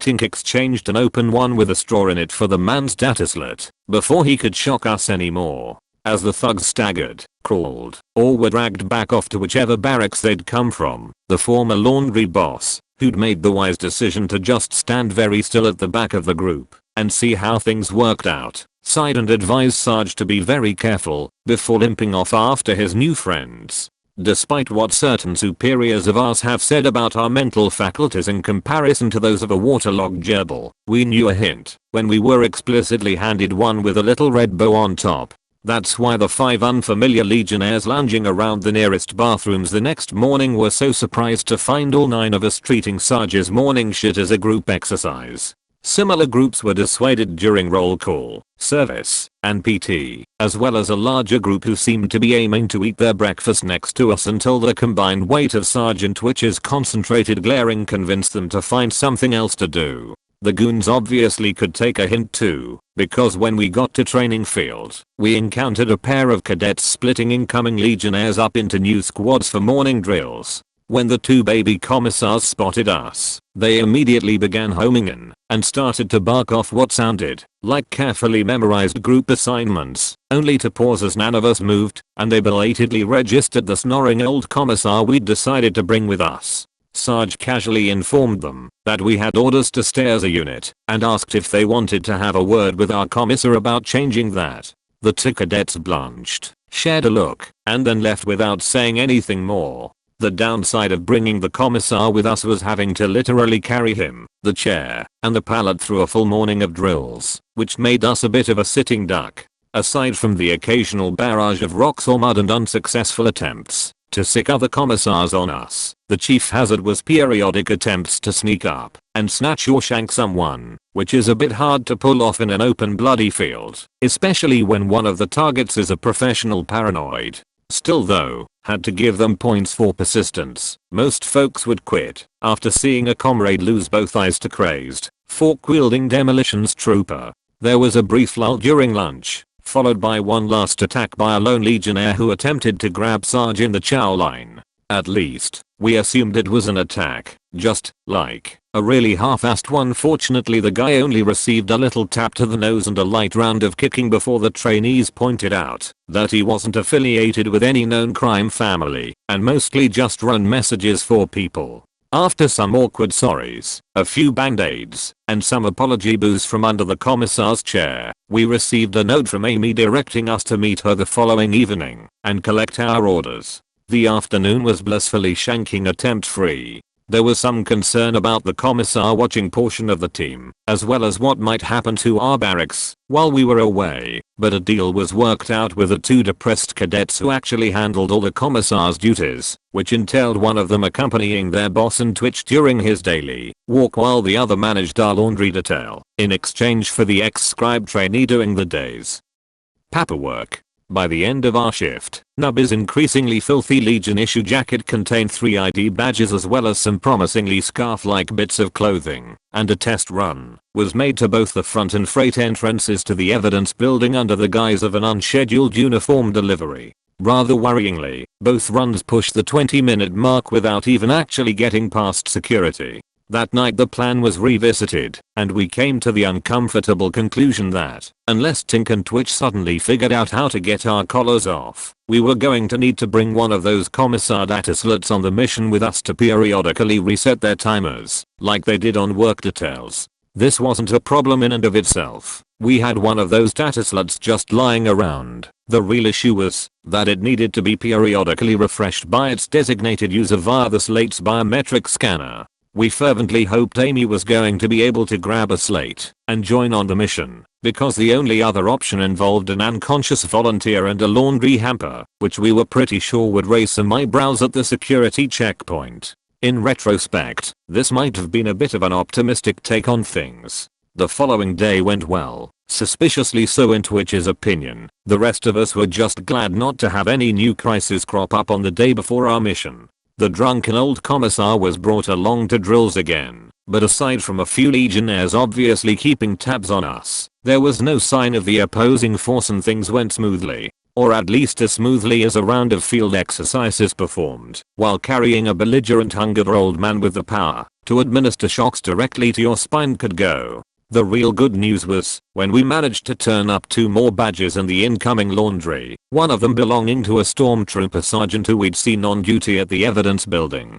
Counting the one in the interrogator stash, that brought us up to 6. Enough to get all of us, plus Amy or one of the trainees, past the automated portion of the building's security. Well, at least if Tink was right about the card slate's ability to, as he put it, clone the creds. Otherwise the majority of our little strike force would probably be facing some pointed questions about why someone whose badge granted them access as a nutrition technician was trying to enter an evidence storage building. There was also the slight issue of the names and pictures physically printed on the cards, but having done our share of gate guard duty, we were fairly certain that nobody actually looked at those. Probably. In any case, we had enough cards, and while we had our cadet overseer distracted, napping for half the shift, an entire hopperload of stormtrooper uniforms, complete with helmets and assorted neckwear, was crammed behind a dryer. With the scan-proof scarves Tink and Twitch had made, a little pouch of supplies made from the last scraps of the fabric,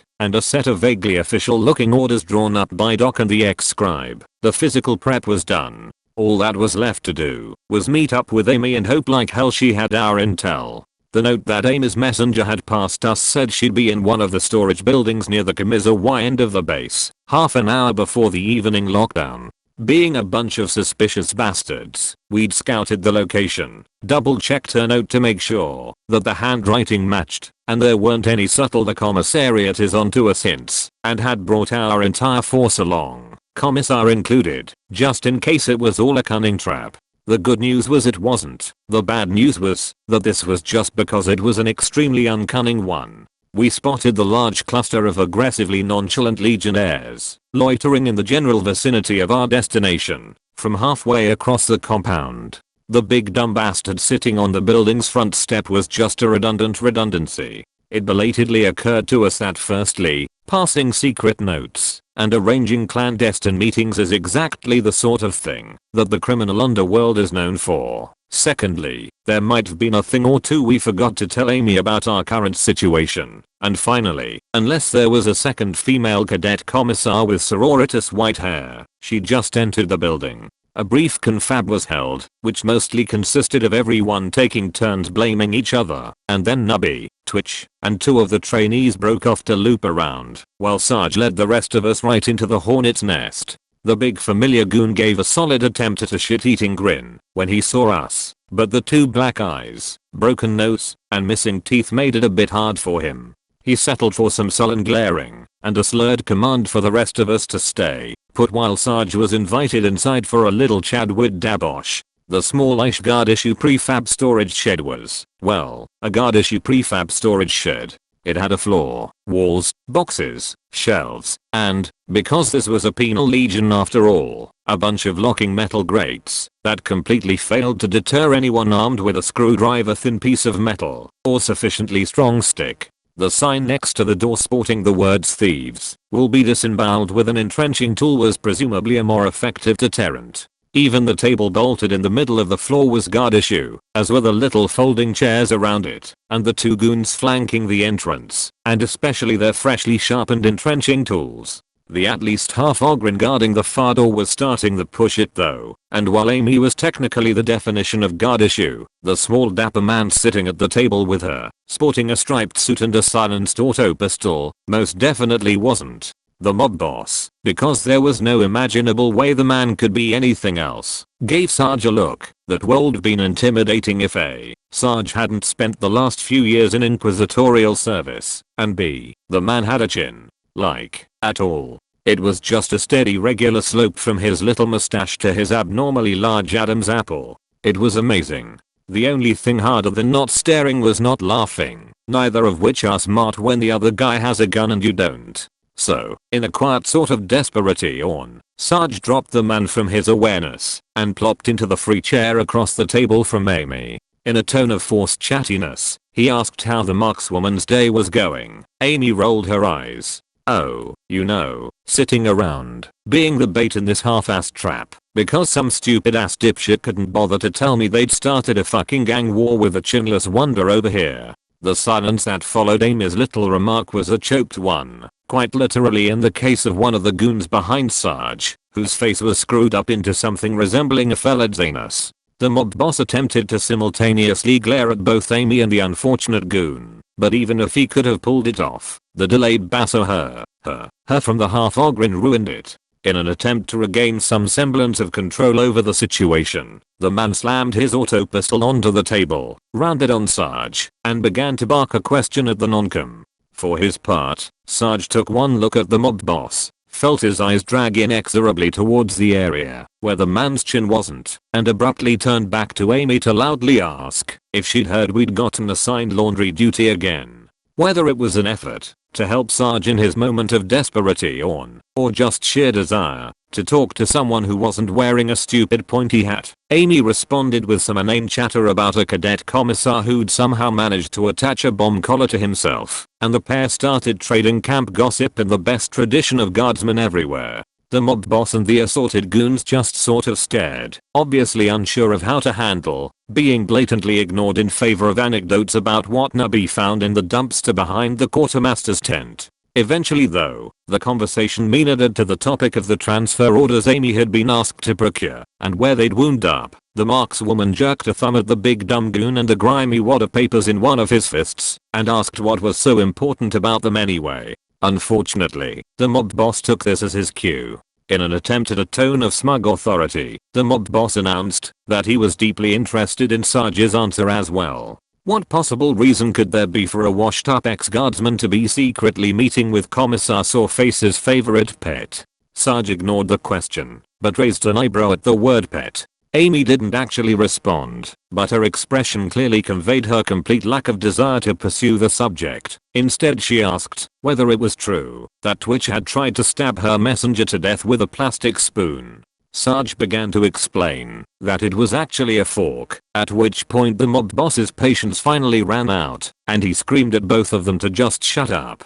After a few seconds of hyperventilating, the chinless mob boss made a visible effort to reclaim his whole suave villain persona. He announced that if we weren't willing to talk, then they'd better just have a look and see what was so important about the papers Amy had been carrying. Lacking a suitably big and swivelly chair in which to lean back and menacingly tent his fingers, the mob boss settled for tilting his folding chair as far as it would go.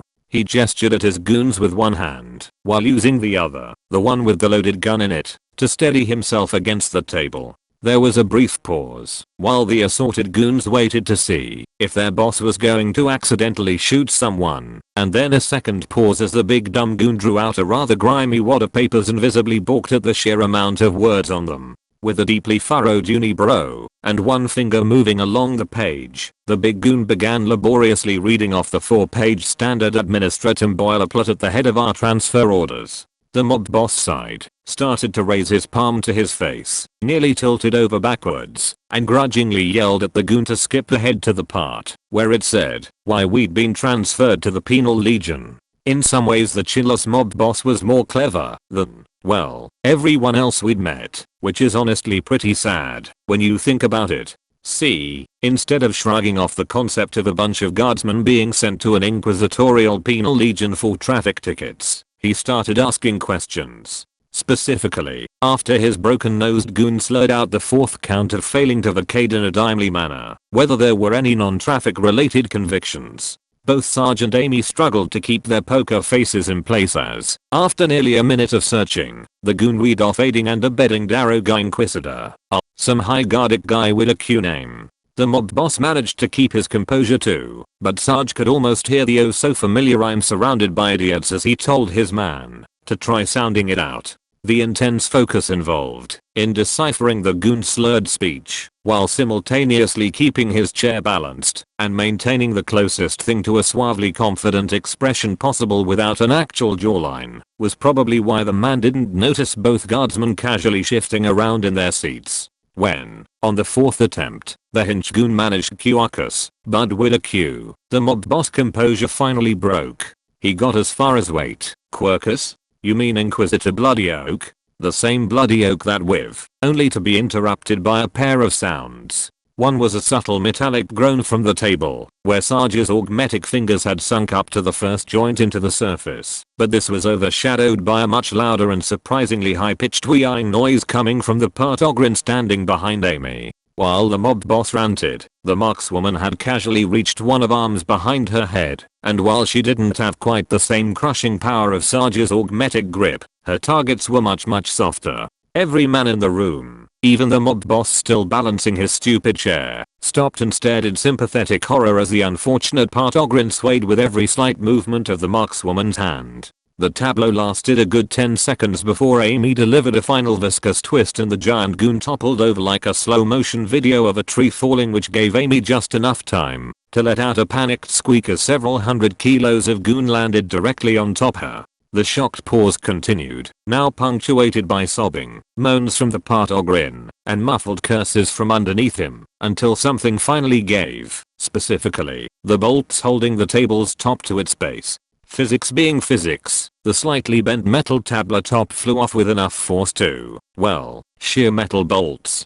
The good news for the chinless mob boss was that said force was in the opposite direction from him. The bad news for the two goons behind Sarge was that he still had all 5 augmetic digits firmly embedded in the table's surface, and was pivoting with every ounce of force and weight his beefy non-com frame could muster. The whirring square of metal wasn't razor-edged, but it still had more than enough sheer mass to crumple the chest of the goon who didn't duck in time, and seriously concuss the one who nearly did. According to Sarge's vaguely defined plan, the bloody tabletop of Justice shoulder continued its arc, and smashed into the mob boss right where his chin wasn't, literally decapitating the whole criminal organization in a single blow. Unfortunately, tables aren't exactly known for being high precision weapons, and neither was Sarge for that matter. Outside, Doc, Tink, the trainees, and a score of assorted goons all flinched as the shed's door blew off its hinges, and a ballistic table wobbled overhead like a badly thrown frisbee. There was a pause, followed by a screech of waste stem,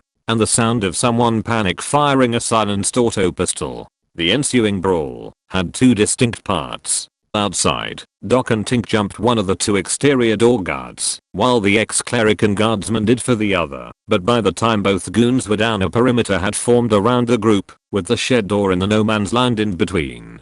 Things then stalled for a bit. On one side, this was because Doc and Tink's group was outnumbered 4-1, and that was counting the snoring commissar, mind you. On the other side, it was because, well, they outnumbered Doc and Tink's group 4-1. So there was no reason why they had to be the first one to jump in and catch a wrench to the jaw. Far better to go second, or third, or maybe just stay at the back yelling yeah, and get them, until it was time to loot the corpses. This is, of course, why sergeants were invented, but the goons seemed to be rather short on those, so the fight stalled out, while everyone just stood there and listened to the shouts and thumps coming from the shed. Per long-standing narrative tradition, the standoff was broken by a thrown bottle. Said bottle's contents were a matter of debate, which is to say, Twitch felt it should have contained 90% alcohol, a gelling agent, and a burning rag, while Nubby and the trainees had argued in favor of something that wouldn't draw the attention of every commissar in the camp, including the ones manning the inwards-facing heavy stubbers up on the walls.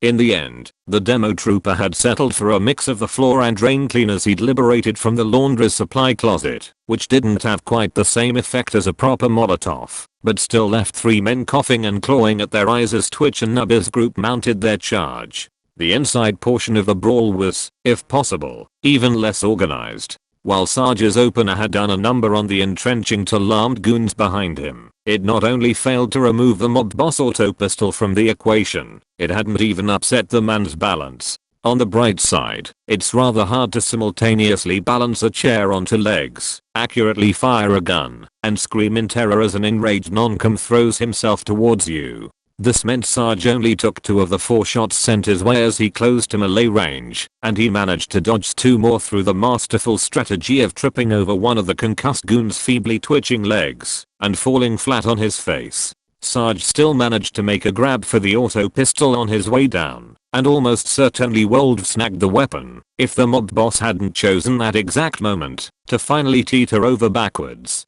So on one side of the room there was Amy still struggling to claw her way out from under the moaning goon grind. On the other, one door guard was busy coughing blood while his companion stared vaguely around the room and tried to remember how his legs worked.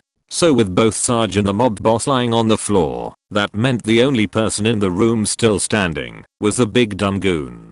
Fortunately, the man lived up to his name and didn't immediately sprint over and start stomping on Sarge's head. Instead he took a few seconds to cram the transfer orders in a pocket and grabbed one of the fallen entrenching tools before slowly swaggering his way across the room while thumping the tool in his hand and doing the best evil goon laugh he could manage with a broken nose. He was rather surprised when Sarge decided not to just lie there waiting for his skull to be caved in and grabbed the nearest available weapon, the mob boss folding chair. Once again, Sarge spun around in a blur of metal, blood, and simmering non-com rage, and where the bloody tabletop of justice failed, the equally bloody folding chair of vengeance did the trick. The big dumb goon blinked as the entrenching tool abruptly vanished from his hand along with most of the sensation in that arm. Next to him, the now reconcussed door guard flopped over in a boneless heap, and a little farther along the chinless mob boss staggered to his feet and raised the auto pistol just in time for the chair to sail under it, hit him square in the center of mass, and ragdoll him into the far wall. The mob boss wasn't the first thing to hit the wall though. He was beaten there by Amy thanks to a flailing Ogren-sized boot to the backside right as the markswoman finally managed to claw her way out from under its owner. Amy opened her eyes to find the room upside down and a ballistic mob boss bearing down on her, and immediately closed them again. When she reopened them, the sight of a silenced auto pistol pointed directly at her nose refocused her attention nicely, and after taking a second to see if the owner was going to pull the trigger, the markswoman lunged for the gun. At roughly the same moment as Amy reached the auto pistol, the goon grind finished climbing to his feet, and no longer blocked by his bulk, the room's rear door burst open to admit 4 legionnaires equipped with knives and entrenching tools. Amy attempted some quick math involving the auto pistol's clip size, the number of shots fired, and how many more goons were likely to be on the way, and then settled for pressing the gun against the limp mob boss head and screaming at everyone to freeze. There was a tense silence, broken only by a sort of wet and crunchy sound from the man's neck-chin hybrid as the gun's barrel pushed his head over sideways, and then farther sideways, and farther, and farther.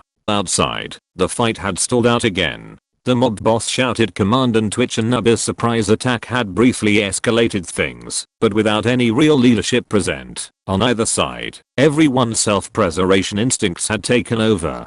The good news was that a little force had managed to steadily creep towards the door over the course of the brawl, and Doc was able to take a peek at the mess inside and relay the situation while the rest of us covered his back. Mind you, the angle of the door meant that Doc couldn't see the wall where Amy and the mob boss had landed, or even as far as where Sarge was desperately trying to remain on his feet for that matter, so from the rest of our perspectives what followed was a bit confusing.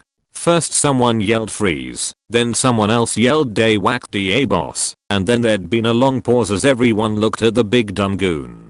Doc described, for all present, a dawning expression of sort of like one of those little smashed face bug-eyed dogs slowly realizing it's been left unattended next to a steak dinner and trying to figure out what to do next. Further commentary was cut off as the big dumb boss pointed a finger and began to yell something, only to be interrupted himself by an ear-ringing, window rattling, parade ground bellow of "Commissar down. Prisoner riot in the storage sheds." Needless to say, Sarge's decision to call the entire bloody commissariat down on us caught everyone by surprise, including Sarge. What exactly was supposed to have happened next was a mystery, which he later blamed on the fact that he'd been a bit busy and, shot. What did happen was that everyone present, with the exception of the abruptly awakened old commissar, froze in place as the guards up on the walls started yelling to each other and the spotlights mounted on their heavy stubbers began playing across the surrounding area. Then an alarm began to blare from the direction of the command building, and the big dumb boss screamed at his men to kill us and hide the bodies before the redcoats arrived, while he handled the old man, and then valiantly sprinted past his reinforcement and out the back door. Doc relayed this all to the rest of the group, and by extension, all of the surrounding goons too. There were a few seconds of thoughtful silence, punctuated by the occasional meaty thump and silenced auto pistol shot from inside, not to mention a distinct non-sound of nearly a third of the goons not having been anywhere near there tonight, sir. No, sir. And then the remaining 2/3 charged. Within a few seconds twitch, and 2 of the trainees were bleeding. Doc was being pulled up out of a muddy faceplant by another trainee. Nubby was casually sidling towards the crawl space under the shed, and Tink had been viscously bottled in the back of the head by the old commissar. Inside, Sarge looked around fruitlessly for any more readily weaponizable furniture, and then swore, and threw himself into a downright impressive dive for the fleeing boss. His subsequent combat role under 3 out of 4 wildly swinging entrenching tools and smashing through 2 pairs of legs would have been more impressive if the legs hadn't belonged to Amy's chair. The resulting confused half chair half non-com wrecking ball smashed into the wall next to the door and slid to the floor, where it alternated between bleeding, swearing, and trying to bludgeon the ankles of the 4 confused reinforcement goons. Amy missed all this on account of the half-ogren trying to rip her head off. Well, more determinedly waddling towards her with his knees held tightly together, but there was no questioning the murderous rage in those piggy little eyes. So the markswoman dropped the mob boss corpse, took aim, and placed an auto pistol round directly into the half-ogren's forehead. Her expression when the bullet bounced off with a little hollow bonk and wee ow sound would have been amusing if anyone had the attention to spare. In panicked reflex, Amy flipped the fire selector to auto and tried again. 2 of the 6 subsonic rounds wound up in the ceiling. 1 hit the dead mob boss, and the remaining 3 just stopped, firmly embedded in the half-ogren's forehead as the big guy kept coming. There was another moment of panic as Amy realized she had somewhere between 1 and 3 bullets left, and, if she crawled fast, about 10 seconds in which to use them. Fortunately the markswoman's training kicked in before she ran out of either, and she belatedly shifted her aim downwards. The half-ogren's eyes widened, and he clapped both his hands over his groin, only to keel over to the side as Amy shot out his left knee with her last 2 bullets instead. She then swore as the big bastard just started crawling towards her. In the middle of this chaotic little melee, math was happening. Well, not math per se. Tink had a bit of a concussion, so it was more vaguely math-shaped blob slowly drifting across his brain like fuzzy little clouds as he desperately tried to stay upright. It involved X goons, Y guardsmen, and Z seconds, until the commissariat arrived, and Z was worryingly large. He vaguely looked around, registering an entire drop shuttle's worth of real bad shit, and the considerably less than Z seconds left before it really started going down.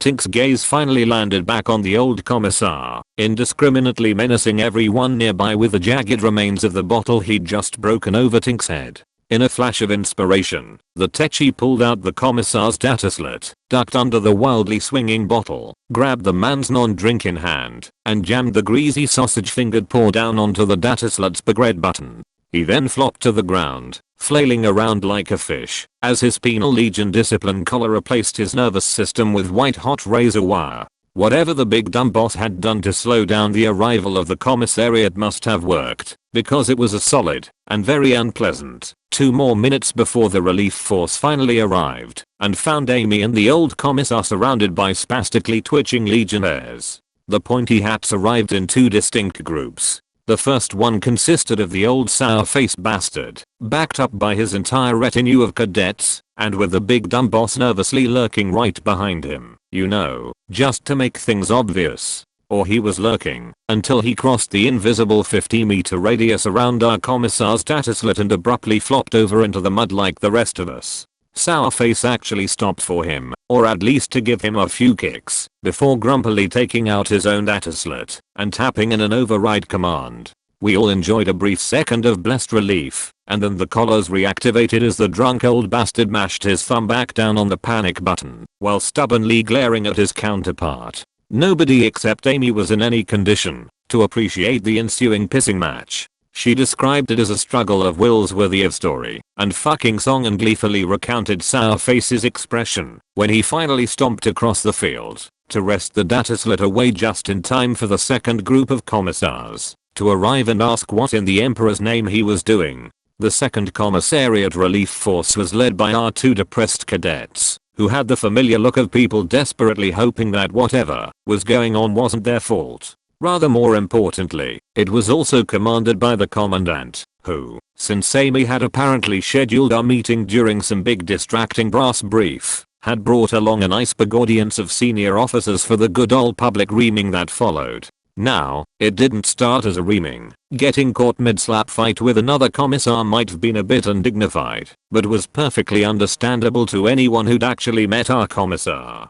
The point where the discussion escalated happened pretty quickly though, roughly 5 choked seconds after Amy identified herself as Cadet von Humperdinck to be exact. She didn't even get a chance to start lying about what happened. The expression on the commandant's face just sort of congealed, and then started reddening as he looked between Amy and the grumpy old commissar, until he finally exploded into full-on screaming rage. Like all properly epic reamings, this one had evidently been building up for a good long while. The gist was that Sourface did not run this camp and the commandant was well and truly done with his bullshit little power games, but the fine details went on at length. Once or twice the old bastard tried to interrupt with stuff about this being the right time and place, but the commandant wasn't having any of that, and just kept on going, all while our drunk old commissar watched on with sort of vindictive glee. The rest of us were more focused on getting our shit together, now that the collars were finally turned off, and figuring out how to talk our way out of this, when the commandant got around to asking questions. For like the 16th time, our asses were saved by our former trainees.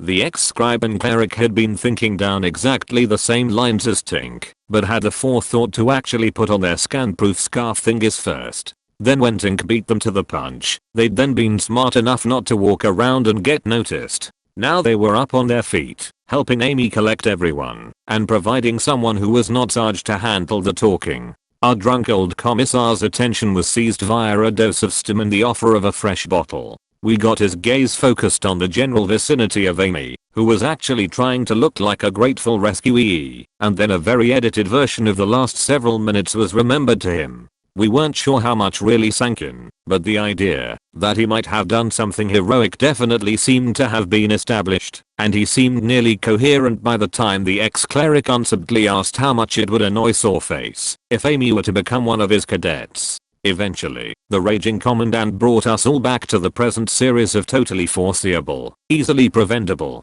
completely self-inflicted frack-ups. On cue, Amy stepped forward again to give her report, and then surprised the shit out of us with this sudden spiel of high gothic in this weird sort of bossy nasal drawling accent. It honestly sounded nothing like her. Well, not the bossy part, more the baked-in tone of aristocratic arrogance, that and the lack of profanity. In any case, whatever Amy had just said, at least half of the commissars present understood it, judging by the expression of dawning horror as they all looked from her to our nearly coherent commissar. To our amazement, the man actually sat up, and then slurred something. In the best traditions of overly competent subordinates and evil royal advisors, the cleric translated an acceptance of Amy's life debt, as well as a request that the commandant allow him to take over her training. The commandant just stared, his eyes bugging out slightly, and mouth hanging open, until the old commissar broke the silence. "Course she's got niche tits." Amy maintained her poker face, and nodded in agreement with this sage wisdom, while everyone else in the audience The word definitely qualified at this point. Tried to figure out what to say after that. Commissar Sourface smugly pointed out that the old drunk already had his maximum of 2 cadets. The commandant, visibly relieved to have something else to occupy his attention, rounded on the man with a bellow of yes, 2, not 12. Tell me, can you count to 12? Let's practice on those cadets behind you. 1, 2, 3. Before the reaming could really get going again, we gave our commissar a firm poke. The man abruptly interrupted the raging commandant, and in something very near to complete sentences, announced that his current pupils were doing so well that they were ready to return to regular training rotation. The appallingly hopeful expressions that suddenly seized the 2 cadets' faces was something to see, as was the commandant's, when Sourface interrupted yet again. Showing an absolute inability to take a hint, the vindictive bastard snidely pointed out that our commissar didn't even know what his cadets looked like, much less whether they were fit for duty. This time the commandant actually paused to consider the inarguably valid point, which gave the 2 cadets time to solve the problem by running over to their chair-bound superior and desperately saluting him. Our commissar surveyed the sweating pair with vindictive glee, and then jabbed a finger at one of them.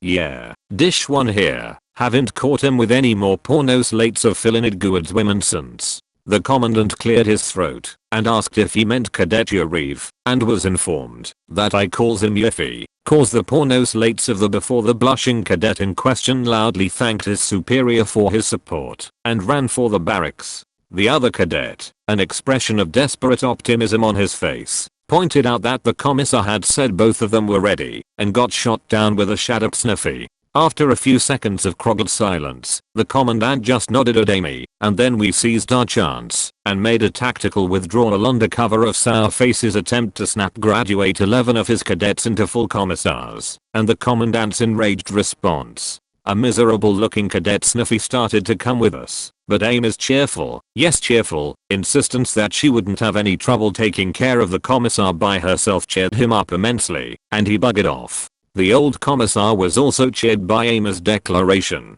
and insisted she ride up on the pallet with him where he could keep an eye on her. She handed him a fresh bottle instead, which he accepted as a decent substitute. After a short detour to the medical tents to commissarially requisition some supplies, we returned to our barracks for our traditional post-battle discuss what the hell just happened, while Doc removes foreign objects from Sarge. Amy was introduced to the trainees without any hair-related acrimony. The commissar was tucked away into a corner with a fresh nightcap, and a round of drinks was brought out, while we caught our prodigal markswoman up on events. For her part, Amy didn't volunteer any details about her time in the commissariat, and nobody aside from Nubby was dumb enough to ask. When Nubby had been retrieved from his defenestration, and Doc pronounced Sarge sufficiently patched up for both of them to grab a single drink, the subject of our upcoming infiltration was raised. With Amy, everything seemed almost too easy. We no longer needed to worry about the time limit on our collars, since she'd be able to go get a cadet data slot first thing in the morning and bring it inside with us. We didn't need to worry about those stupid room codes that the big dumb mob boss had ran off with either, since she'd just be able to grab the commissariat's copy of our transfer orders while she was there. Best of all, we now had a legitimate reason to go into the evidence storage facility to go get her stuff. Overall, the day was declared to have been a resounding strategic success, a term Sarge flinched at, even if nobody, not even our former trainees, believed any of it had been intentional. Even the old commissar was in high spirits, especially about Amy bunking in our barracks, and repeatedly insisted on being wheeled back into the conversation to regale his new cadet with slurred ramblings about his glorious former career. Our good mood lasted until Reveille, or to be more specific 30 seconds after Reveille was supposed to happen. The lack of several dozen Vox units blaring the traditional distorted approximation of horns, played by equally distorted approximations of musicians, had Sarge sitting bolt upright and considerably more awake than their presence ever had. After patiently waiting an entire minute to see if it was just late, he bowled the rest of us upright, and a reconnaissance expedition was launched. The camp was quiet, primarily populated by the few other lifelong soldiers in the Legion nervously whispering to each other about the unexpected break-in routine. There was a small crowd gathering at the mess tent, But aside from that, the only visible activity was around the command building and commissar's barracks. On closer inspection, this activity seemed to involve a lot of boxes being taken out to the shuttle pod, and the realization of the only likely explanation hit us all at once. The penal legion was being deployed. Amy was immediately sent in along with the still snoring commissar for moral support, and returned a short time later with Cadet Sniffy in tow. The morose cadet seemed to have reached a whole new level of despair, and mostly just whined about how everyone except him, Amy, and the two old commissars would be moving out. Amy and the trainees tried to prod him for more details, specifically details about the daily details, and if they'd still be happening. They weren't having much luck, until Sarge stepped forward, pulled the commissar's dataslet out of his chair, and handed it to the ex-scribe with directions to just transfer the little turd. Sniffy sniffed and pointed out that he wasn't an idiot and had tried that on his first day. The commissar's dataslet didn't have permissions to do anything more than a cadet's, for obvious reasons. Still though, this show of good faith won some grudging cooperation from the cadet. His remaining reluctance evaporated completely when Sergeant the ex-BDF trooper pulled the young man aside and pointed out that Amy wasn't the sort of noble sign to forget a favor, and neither was her mother. A decidedly unsubtle hint that, if Sniffy helped us with a little laundry run, he might get his longed-for transfer sooner, perhaps even today, was enough to win him over completely. With the downright eager assistance of Cadet Sniffy, it was established that there wasn't an official schedule for work details, since the embarkation would be starting that afternoon. Fortunately, there wasn't anything scheduled at all until then, so if we cleared it with the perimeter commander, we could presumably go whenever we wanted. He wasn't exactly clear why Amy, or the rest of us, wanted to go do laundry so bad, but he definitely wasn't someone to look a potential gift horse in the mouth. Amy requisitioned him as combination guide and commissar pallet pusher, and went off to get approval, a dataslet, our transfer orders, and a damn gun. By the time Amy returned, and Sniffy, the camp was in a quiet uproar as the rumor of imminent deployment spread like wildfire. Under-occupied legionnaires milled around speculating about what sort of meat grinder awaited them, and trading gossip about the death of the mob boss and Commissar Sourface's very public fall from grace the previous night. Under the cover of all this, nobody even noticed us until our whole group had made it to the main gate, where a distracted pair of cadets waved us through without even checking Amy's proffered dataslet. Once in the laundry building, preparations began in earnest. Doc and most of the trainees went to do a quick scout of the freight bay to make sure we could still use it as our exit, and to catch the name of the next shift's commander if possible. The commissar, napping peacefully thanks to a preemptive sedative from Doc's limited supply, was parked in the corner with Tink, who was prepping a laundry cart with our uniforms and supplies. While the ex-scribe briefed Amy on the front door security procedures she'd be talking us through, the rest of us did a load of laundry. Or at least we started to do a load, until our collars all suddenly activated at maximum power and someone kicked in the door. Commissar Sourface practically radiated smugness as he strode into the room, one hand holding his dataslet, while the other kept his bolt pistol trained on Amy. He was alone for a change, not that it seemed to bother him as he snidely reminded Amy that rule number 3 was no weapons, and gestured at her to disarm. For her part, the markswoman stood stock still, glaring at the man with more hatred than any of us had ever seen before. Not that we were in any condition to see it right then either. After several seconds of futile stalling, Amy grudgingly parted with her newly acquired las pistol and chain sword, earning her a rage-inducing good girl from the smug commissar. Her dataslet came next, though it was already showing an unauthorized user message on its screen, and the whole lot was kicked out the door, which was kicked shut in turn. Surprisingly, he then holstered the pistol, swapping it for his damn dataslet and gloatingly holding his finger over the execute button as he surveyed the room full of twitching guardsmen. He snidely reminded Amy that there was a reason the regulations forbade fraternizing with the rabble, not that he believed that's what we actually were. Then, to our collective amazement, the man started monologuing. It quickly became apparent that Sourface wasn't any more hinged than our commissar, at least judging by his rant about how Amy was going to be his ticket out of there, one way or another. And we were in position to judge, because inside the laundry hamper Tink had fallen into when his collar activated. The Tetchy had finally managed to wrangle the anti-scan bag around his collar. It was sheer luck more than anything else that he wasn't spotted as he poked his head up to survey the situation, and even luckier that the exact two tools he needed were right there next to him. While Amy desperately kept herself still, and the commissar ranted about not so former inquisitorial agents thinking they were smarter than him, Tink grabbed our commissar's dataslet, carefully set it for the lowest shock setting, and overrode the previous command. Down on the floor, we all gained a newfound appreciation for that lowest collar setting, and did our best to catch our breath without blowing our cover, while Tink dug out the silenced auto pistol we'd appropriated last night, and took careful aim. The commissar was too wrapped up ranting at Amy about how he'd beaten the Inquisition at their own game to notice anything until the auto pistol hit him in the forehead. As in literally, with a little metallic bonk, because we hadn't managed to grab any ammo for the damn thing.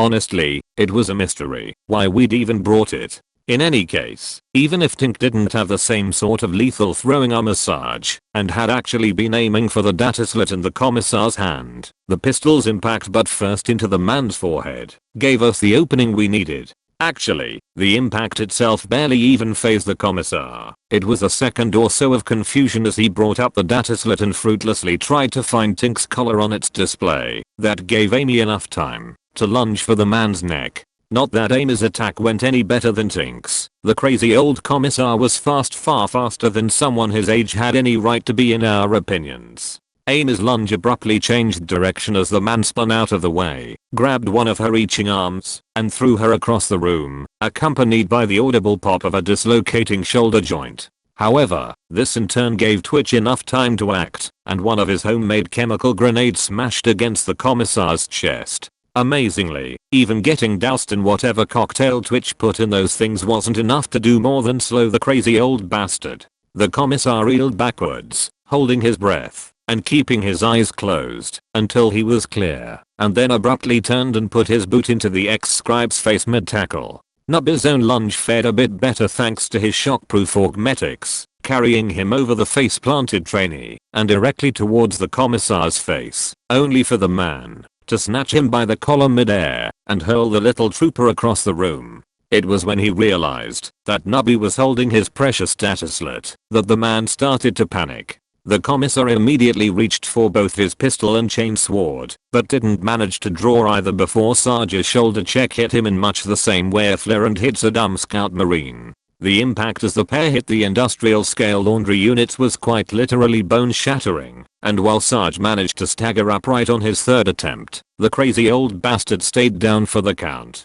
By the time Doc's group returned a convenient minute later, we'd retrieved everyone from their assorted hard landings, disarmed the apparently unconscious commissar, and opened some windows, before we all choked on weaponized cleaning agents. Our medic was not exactly thrilled to find himself dealing with yet another round of collar burns, not to mention the ex-scribe's badly broken nose, Amy's dislocated shoulder, and Sarge's self-inflicted concussion. On the bright side, the scouting mission had gone fine, and our acquisition of Commissar Sourface's unrestricted, controlled dataslet opened up some interesting opportunities, assuming Tink could get it to work for him, that is. The commissar's dataslet had locked itself the second it left his hands, and was now demanding both a biometric authorization and access code. Per usual, Tink claimed this was easy to bypass, or would have been, if he had all his stuff, but lacking those he'd just see what he could do with our commissar's slate and a screwdriver. After several minutes of poking at the thing, and ignoring helpful suggestions from Twitch and Nubby, he informed us we had a choice. The techie was fairly sure that he could get around the access code by restarting the dataslet, leaving just the biometric lock. Problem was the dataslet was still broadcasting its normal signal to our collars, and restarting would disable that. If he was wrong, we'd lose the signal, and since Amy's dataslet was completely disabled, that'd leave us short. Sarge, Doc, and Twitch all listened to Tink's explanation and pondered the problem, while Amy flexed her relocated arm and stalked off to retrieve her deer. After several seconds, Sarge broke up the discussion and asked Tink just how sure Pretty Sure was, and whether anyone had checked if the slate's biometric lock was one of the fancy ones that could tell if the user was conscious or not. In the background, there was the high-pitched whine of a chain sword activating, followed by a short terrified scream, and then the sort of grisly rending sounds and screaming typically associated with cornered space marines. Twitch told everyone that he'd known the guy was faking being unconscious, and Tink suggested that it would probably be better just to leave the slate on. Nubby was dispatched to find a mop, while the rest of us got back to work on the mission prep and laundry, and Sarge did a mental wellness check on our hyperventilating markswoman. Which is to say, he asked Amy if she was feeling better, got a yes, asked if she wanted to talk about it, got a no, and then shrugged and yelled at her to clean her uniform. Amy blushed. Once the load was done, our laundry hamper was prepped, and the commissar's remains had been scraped into a laundry hamper of its own. Sarge gave the order to move out. The trainees went off to the freight, in trance with the bin full of fresh dice commissar and the man's data slit, with directions to keep our exit open, and make sure nothing important got accidentally incinerated mid-mission. The rest of us, still wearing our Penal Legion uniforms except for Amy, formed up around our laundry trolley and the commissar's pallet, and went right in the front door. The lobby of the mundane evidence storage building wasn't particularly impressive, consisting primarily of a drab little carpeted room with a few uncomfortable chairs and a recaf machine that had last been cleaned sometime during the Horus Heresy. The security checkpoint immediately past it was rather more impressive, what with all automated gun emplacements and Cybermastiff kennels lining the airlock-esque scan room leading into the building proper. The terminally bored inquisitorial stormtroopers manning the checkpoint were equally impressive, at least until they registered our decidedly non-inquisitorial appearances and brought out the recaf mugs they'd stashed out of sight when the door opened. Rather than wait to be asked what in the Emperor's name we thought we were doing there, we rolled the cavalcade past the door sentries and into the scan room, where Amy stepped forward and announced that she was there to get her shit. The stormtrooper sergeant manning the little desk just inside the scan room eyeballed our spokeswoman in appropriately sergeanty fashion, but dropped the act when she added, "and deliver some laundry." The sight of a bin of freshly cleaned uniforms, topped with a massive heap of still warm socks and underwear, caught the immediate attention of every stormtrooper present like, well, a load of clean socks. It's a soldier thing. Unfortunately for the grunts on duty, Amy wasn't willing to part with her laundry bribe, at least not without a signed receipt, specifically from the next shift's co. These being orders from her vaunted superior, currently snoring on the pallet. Amy wasn't willing to budge on the issue, leaving the stormtrooper sergeant trapped between two equally valid maxims about letting sleeping commissars/officers lie. On cue, Sarge suggested leaving the laundry bribe somewhere secure, see the nearest security break room, while Amy's other request was dealt with, and a signature could be obtained on the way out. Sarge's pointed interjection earned him some eyeballing of his own, but for once his diplomacy training paid off. A simple grunt of ex-stormtrooper, a gesture at all of us with a second grunt of unit, and a final grunt of bullshit inquisitorial power politics was enough to elevate our collective status from scum to poor bastards. Amy's own assurance that she was only wearing this dumb fucking hat because of political bullshit bore fruit as well, especially when she more formally requested entry to pick up the personal effects of one Amelia von Humperdinck before we all got deployed in a few hours. Interestingly, all the goodwill our blatant bribery earned us was overshadowed by the stormtrooper's response on hearing Amy's name. The sergeant did a double take and then buzzed someone on his desk's Vox unit before abruptly getting up and leaving through the door behind his desk. The two stormtroopers on door duty just shrugged when we looked at them. After a short wait, during which Nubby managed to exchange a few pairs of socks for a round of hot drinks, the sergeant returned accompanied by something so surprising that lesser men wolves spat their recaf, a stormtrooper Rupert. Not the Rupert of course, rather the exact sort of painfully keen and woefully inexperienced junior officer that had doomed more honest guardsmen than all the traitor Marine legions combined, but in a stormtrooper uniform. We all stared in shock. I mean, logically we knew that stormtroopers had junior officers just like everyone else, but we'd always assumed they just started at captain or something. Seeing a stormtrooper with LT tabs was just wrong, and the experience was not helped by the way he boggled at Amy like a recruit that had just been issued his first porno slate. After a small prod from his sergeant, the stormtrooper lieutenant stepped forward and ascertained that Amy was indeed here for her stuff, and yes, it was urgent, because we were all deploying. And yes, Amy was really one of those von Humperdings. The obvious firmly stated. The LT retreated through the door along with the rather put upon sergeant, only to reappear at the room's observation window and press his face up against the decidedly two-way glass. Nubby and Tink snickered as a large foggy patch grew around the Stormtrooper's face, but fell silent when Amy reminded them who here had a chain sword. After several awkward minutes, the LT disappeared from the window and the Stormtrooper sergeant returned, while a dozen servo skulls emerged from the wall ports and flitted around, presumably doing scanny stuff. The Stormtrooper sergeant quietly informed Amy that there was a bit of a paperwork issue, but not to worry, because they'd gotten her the good scribe.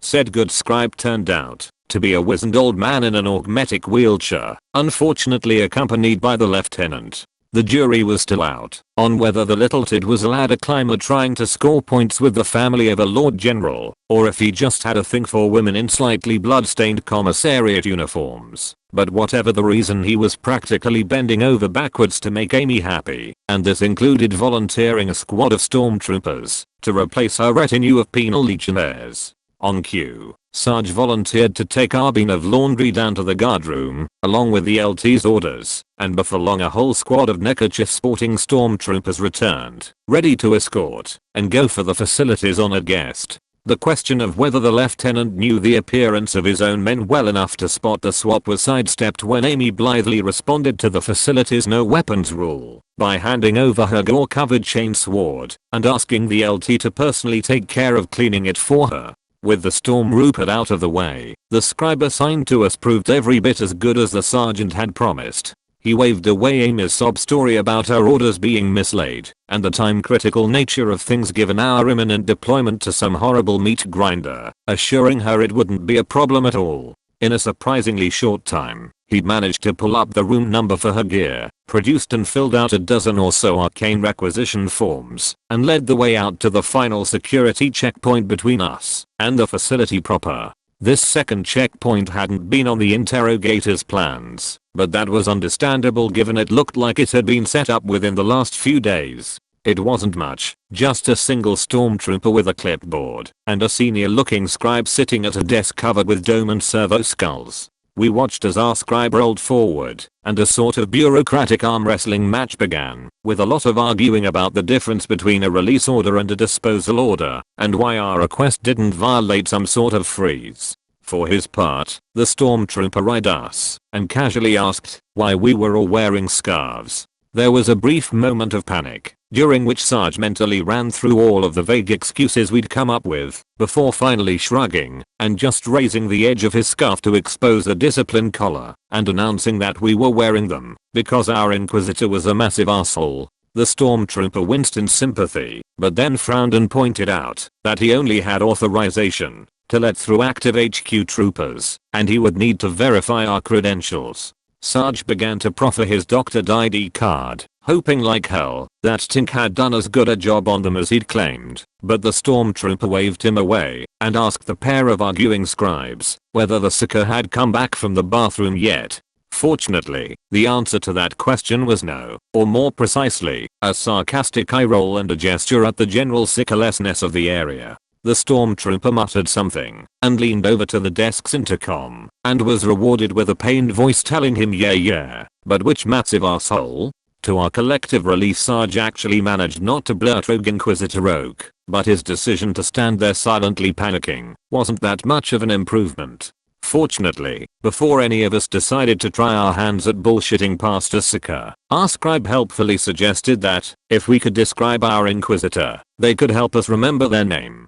Seizing the opportunity, all of us began rattling of a list of the most generic descriptors possible, from paranoid bastard who doesn't tell his subordinates anything to self-important jackass who thinks everyone else is too stupid to breathe, and with a brief diversion into tells your mom you got sent to a penal legion. All of these were accepted with the blank stares of people waiting for you to finish stating the obvious, until Nubby suggested Big Stupid Hat, and all three of them abruptly nodded, while the indisposed sicker swore at us for wasting his time and hung up. As the stormtrooper waved us through the door, he suggested that next time we start with the Inquisitor who's already here, doing the pre-trial inventory on the Oak case. as infiltrations of top secret inquisitorial facilities went, it was safe to say that we'd achieved the title of most half-assed. Honestly, we'd been grilled harder by stingy quartermasters, and TAU ones at that, but we weren't going to look a gift critter in the orifice, at least not without a good pair of gloves.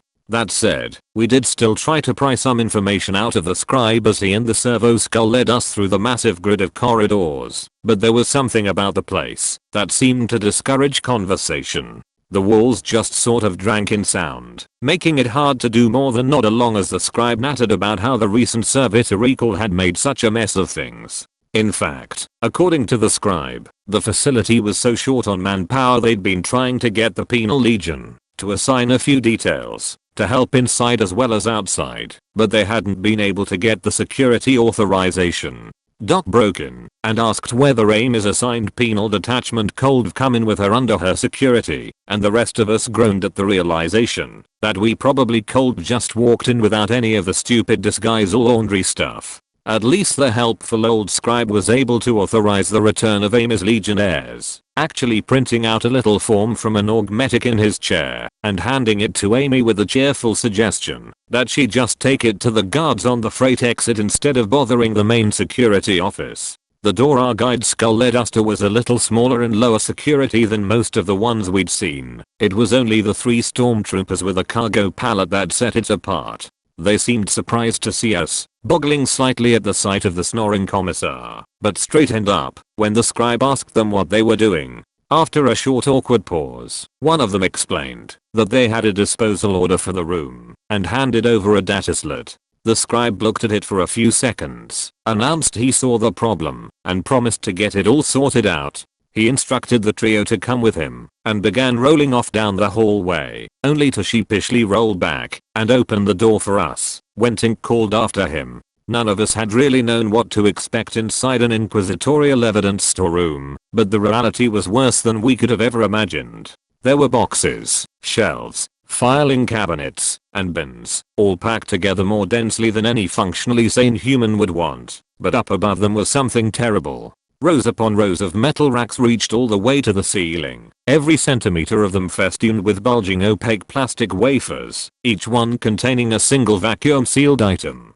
Our entire arsenal, not to mention our tools, personal effects, several reams of parking tickets, and what looked to be several dozen empty beer bottles, had been clamshelled. The scribe handed Amy a battered data wand, hastily explaining the litanies of identification and deactivation, and stressing the importance of not removing or breaking the seal on any item that hadn't been deactivated first. With a friendly direction towards the nearest supply closet, where cutting implements and first aid kits could be found, he rolled off. Tink grabbed the wand and hesitantly poked the little electronic seal on one of the corners. A hologram of Remari appeared, along with a brief description, ID code, access log, and a little menu which Tink carefully navigated. The rest of us watched with growing impatience as the techie confirmed that he was sure he wanted to access the item, that he had read and understood the legal ramifications of accessing it, that he wanted to remove the item, that he'd read and understood the legal ramifications of removing it, and that he didn't want to review all those documents again, points to which summed up the general mood with series of dire curses on all bureaucrats. By the time Tink had the first few randomly selected items deactivated, and a pair of scissors had been fetched, broken, and abandoned in favor of Sarge's augmetic hand, it was obvious that this was going to take far longer than we had time for. Everyone but Tink and the old commissar, who'd been wedged under the racks at the far wall, began searching the racks and boxes for the real necessities. The room's small floor space was ankle deep in vacuum sealed junk when Nubby, having climbed through the racks to the back of the room, triumphantly chucked out a distinctly Lasgun-shaped package. Not just any Lasgun, mind you, an oversized, blocky looking, totally not techno-heretical Lasgun. The realization that Oak had included our gear from the occurrence border boosted the mood massively, and Tink began excitedly badgering Nubby to try and find if Spot 3.0 had been included too. Sarge broke in to remind them guns, ammo, and combeds first, and informed the rest of us that there wasn't time for everyone to sit around here. Amy, and Twitch would go off and scout for Oak's locker as soon as they were armed and would return once it had been located to get their collars off and plan the switch. Doc would stay behind with Nubby and Tink to supervise the search for Oak's boxes and make sure the old commissar didn't wake up and cause trouble. As soon as Amy had changed into our last stormtrooper uniform, 3 weapons and the grenade Twitch insisted on having had all been extracted and 2 beds had been found, the scouting team set off. Tink immediately redirected Nubby to find his personal stuff first, ignoring Doc's objections, because everything would be so much faster once he'd found his data slot. Doc had barely even started grumpily going through the stacks of boxes when Tink extracted said slate and triumphantly plugged it into the data slot Amy had left with him. Amy's data slot, now elevated to the full authority of a commissar, not only supplied the IDs of Oak's boxes, which were in the far corner from where Doc had been searching, but finally unlocked those damn collars. The medic, feeling relieved, but about as useful and appreciated as a Catachan commissar, decided that was his cue to go do something more useful and headed off with his Penal Legion assistance authorization form to go get some more hands. With the annoying voice of reason out of the way, Tink and Nubby extracted the Tetch's plasma gun, and the unpackaging process became significantly faster, if rather foul-smelling. Admittedly, this completely violated all those directions the scribe had given us, but when the first one didn't trigger any alarms, Tink had declared it all a bunch of horseshit. It wasn't until a light started flashing above the door that it occurred to either of the pair to check whether the room had a fire detector, but fortunately it appeared to just be some sort of minor warning which quickly shut itself off as the room's air circulation automatically activated. Unfortunately, the old commissar was less forgiving, coughing and grumbling in a distinctly non-tranked, not to mention exceedingly annoying, fashion. After the third outburst, Tink announced that enough was enough, especially now that we'd gotten out of the collars, and directed Nubby to dig the old geezer out and take him somewhere less distracting, like one of the servitor storage rooms just down the corner. Nubby began to argue about being ordered around, but decided a little walkabout would be nice. Anything to get him out of the cramped little fume-filled room faster really. A fair distance away, the scouting team was making some sort of progress. The duplicated ID cards were working to get them through the security doors at every junction, if a bit slower than things had been with the guide skull, and there were enough other skull-less stormtroopers walking around that they didn't really stand out. The problem was that, while they had the ID number for Oak's room, which Sarge had memorized using a marker and his forearm, there wasn't any sort of directory or even organization at all as far as Sarge and Amy could tell. Twitch insisted there was a pattern though, one which he was on the edge of understanding, if they would just let him study the problem. Fully aware that Twitch had also said this about his breakfast cereal on multiple occasions, but lacking any better ideas, Sarge and Amy fell into step behind the demo trooper. Several minutes of back and forth semi-random wandering, and an awkward number of references to Sarge's forearm. Later, Twitch led the trio to a junction door with a terminally bored stormtrooper sitting in front of it. The stormtrooper didn't look up from the data slot he was holding as they approached, just boredly announcing that the junction's card readers were still broken and they should just detour around it. Before anyone could stop him, Twitch triumphantly poked a finger at the man, accusing him of being one of them. The stormtrooper looked up in surprise, did a double take at Sarge, and hastily shoved the slate into his pocket, and came to a very embarrassed attention. Sarge shrugged in his best "I've got other shit to deal with" manner as the man muttered about only watching it for the battle scenes, and dragged Twitch out, before he could make things any weirder. At Twitch's insistence, the scout patrol continued around the grid to the other side of the junction, turning up 2 more terminally bored stormtroopers, before arriving at the final connected corridor, where a pair of far more professional looking stormtroopers blocked the way. Before anyone could think to stop him, the demo trooper walked up to the pair and asked if Oak's shit was through there. He got a silent nod. Twitch asked if Inquisitor Big Hat was still there, and got a snort from the second trooper, to go along with another silent nod. Twitch turned to Sarge and Amy with the triumphant finger guns, and raised the question of what to do next. Sarge turned, trying to avoid faciplet contact with the 2 guards, while poking his combed in an attempt to raise Tink. After a few seconds of frustrating silence, he pulled the headset off checked its indicators, which were all green, and started checking the other channels to see if he could hear anything on any of them. He stopped on the main stormtrooper band, listening to the calming chatter of patrol check-ins, and then shrugged and announced that Tink's bed must be on the fritz. He began to suggest that we just get on with things as planned when the door abruptly opened to reveal one of those incredibly creepy flying cherub servitors. One of the guards announced that the Inquisitor was ready for us and motioned for us to follow the creepy thing.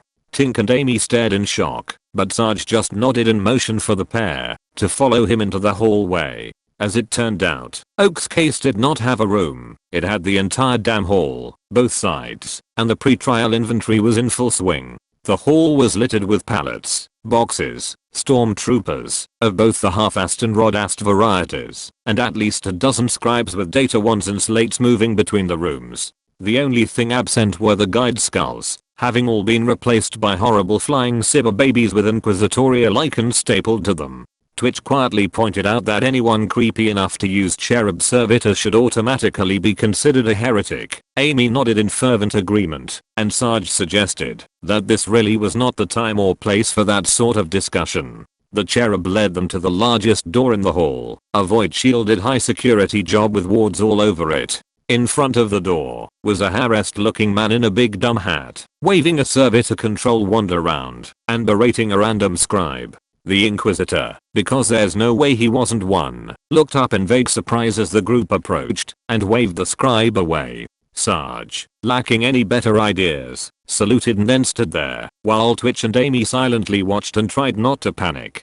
The Inquisitor stared at Sarge for a second, and then waved his wand at the big door, and ordered the three to follow him in. Inside the room, more of a vault really, things were a lot less busy. There were a few elderly scribes off at a table on the side, along with a far younger scribe watching them. In the middle of the room, another young scribe as well as a pair of elderly inquisitorial savant types and a trio of cherubs fussed over a collection of clamshelled items and 3 familiar-looking empty boxes. In the far corner, a final young scribe sat muttering into a large vox unit. Once the door was closed, the Inquisitor's demeanor immediately changed, and he gruffly demanded Sarge's report on what he'd found in the Von Humperdinck girls' vault. Back at said vault, Doc returned with Penal Legion helpers in tow. The stormtroopers working the freight bay had objected to him bringing in the trainees, but only because they'd been doing a great job of hauling stuff to the incinerator, and none of the troopers were keen on going back to doing it themselves.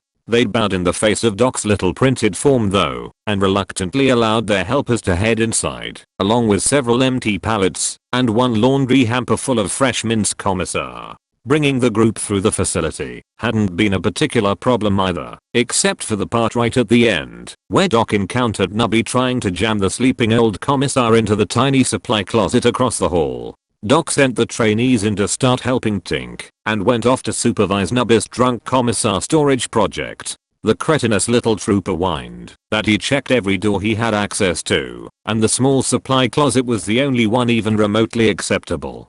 Doc pointed out that, even if Nubby did manage to fit the commissar into it, the massive pile of office supplies he'd emptied out of it were a bit of a giveaway, not to mention what would happen if anyone else needed to come get an easily broken pair of scissors. Nubby insisted that the other rooms he checked were actually worse, for some unspecified reason, but grudgingly grabbed the commissar's pallet and followed Doc down the hall to recheck those servitor storage and maintenance rooms. A few minutes later, Tink looked up from where he'd been supervising the extraction of Oak's boxes as Doc and Nubby returned and started shoveling freshly opened weapons, explosives, and MREs into the commissar's lap in an attempt to make space in the decidedly crowded little room.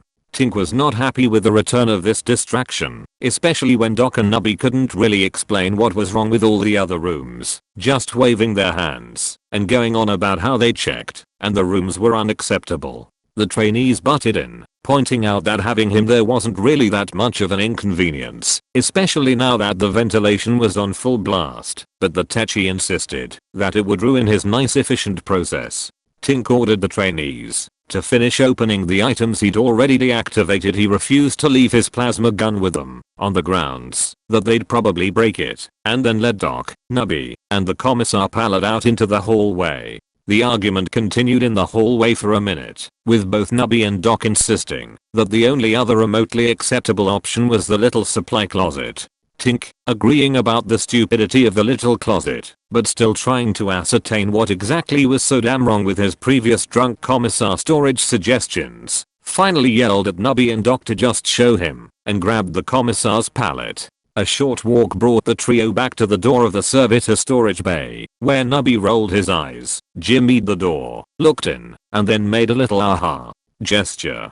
Duh, it was it. We cold and shove 'em air cause it's all full up with naked dead guys. Tink surveyed the room, with its tight rows of servitor berths inexplicably filled with what looked like naked stormtroopers and a few scribes. After a few seconds of pondering, Tink pointed out there was still plenty of room if they just shoved them all up in a pile against the far wall. Doc explained that he'd already thought of that, and the problem was that only a few of them were actually dead. Wouldn't do to have them wake up and start asking questions about why people were shoving commissars in there with them. Also, Nubby added, it would be super unhygienic and a lot of work.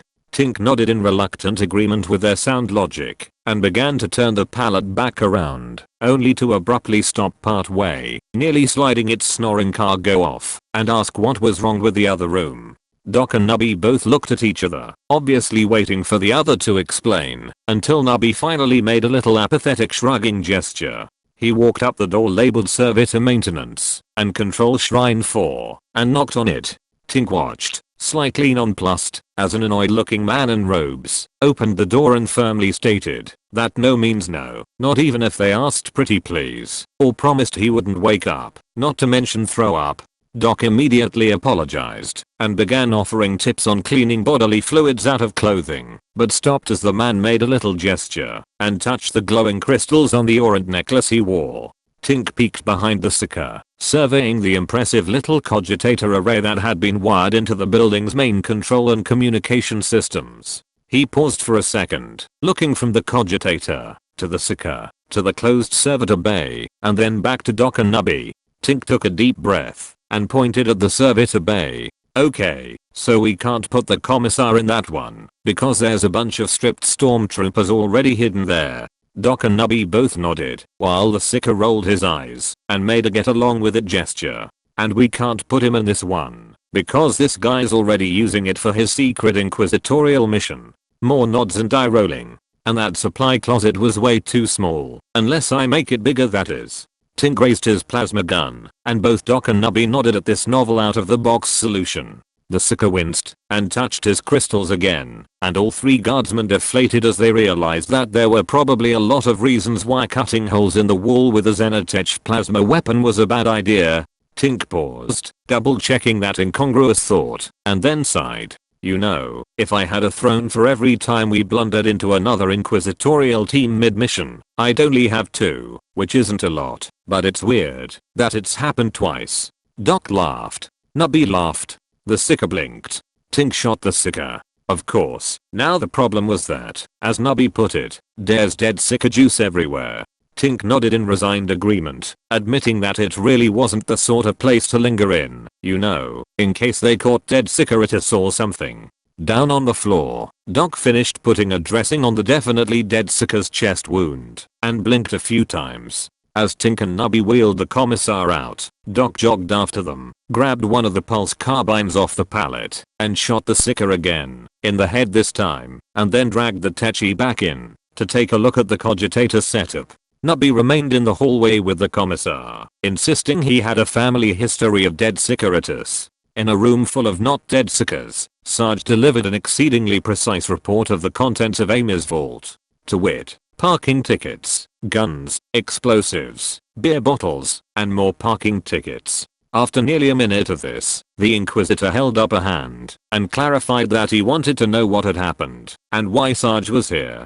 Sarge winced at the feedback in his combed, both from the irate Inquisitor and the poorly disguised Seeker muttering in the corner, then reached up and turned the stupid thing off. Ignoring the Inquisitor's raised eyebrow, Sarge truthfully reported that Cadet Commissar von Humperdinck arrived to collect her stuff, and they'd come here because orders. Amy and Twitch shared a look of growing alarm, but the Inquisitor only sighed and asked Sarge why he wasn't wearing a sea shield. The answer, because we weren't issued any, did not seem to please the man. He glared at Sarge, which didn't really have much effect given the faceplate. The inquisitorial glowering was interrupted by a shrill beep from under Sarge's scarf, prompting further demands as to why he was wearing a scarf, why said scarf was beeping, and where his sea shield was. Sarge, still standing at a firm attention, got as far as because, before the Inquisitor held up a hand and declared that he really did not care, in an exasperated tone, depressingly familiar to us from our previous missions. He directed Sarge to turn around, go back to Amy's vault, and stay there until the interrogator shows up, as had been outlined in the mission briefing, and then to go get a damned sea shield. Sarge, Amy, and Tink, thanking the sweet merciful Emperor, saluted as the Inquisitor strode past them to reopen the door. Those thanks came to an abrupt halt as the door opened to reveal 3 familiar-looking stormtroopers, one of them with their hand raised to knock. The Inquisitor figured out what had happened far more quickly than anyone else, which didn't really help him much, since Sarge, Twitch, and Amy didn't waste any time at all on such silliness. They just opened fire. 2 fully automatic pulse carbines, and a double tap from Amy's rifle hit the Inquisitor, and then kept going as the man vanished with the distinctive crack of a displacer field. The 3 pseudo stormtroopers behind the man did not have displacer fields, or time to dodge for that matter. Unfortunately, this abrupt opening didn't account for the dozen or 2 other stormtroopers present, and even more unfortunately, the Inquisitor stuck his landing. A booming voice infused with psychic will ordered the 3 guardsmen to drop their weapons. Sarge, along with half the stormtroopers present, abruptly dropped their guns, as did Twitch, along with the grenade he'd just primed. A desperate kick caught the falling munition, propelling it off the far wall and out of sight down the hall, roughly in the direction which the Inquisitor's voice had come from. Amy did not drop her weapon, because she'd already let go of it as she ran for the door's control panel, slamming the massive metal vault shut on a muffled *KRUMP*, and anguished my leg. Sarge and Twitch recaptured their weapons from their slings, while Amy mashed every single alarm and lock button on the panel, and asked Sarge just what the hell we were supposed to do now. Fortunately for the big, tired non-com, the answer was obvious, because right about then the 2 savants got over their shock and started screaming at their sickers to kill us. Actually, what the savants were yelling was a bunch of gibberish thrown washes Talon stuff, but the intent was pretty clear as the 3 young scribes all sat bolt upright and turned to glare at us. The fact that they were sickers was also pretty clear, what with the nimbus of warpy energy forming around the one in the corner and the one at the table levitating up into the air. The real clincher though was when the one over by the actual scribes abruptly turned into a demonic horror the likes of which man was not meant to see, a towering flickering mass of mouths and all-seeing eyes, the sort of monstrosity that could not be fought, only fled in a futile attempt to postpone the inevitable grisly end. We shot it anyway though, because what else were we supposed to do?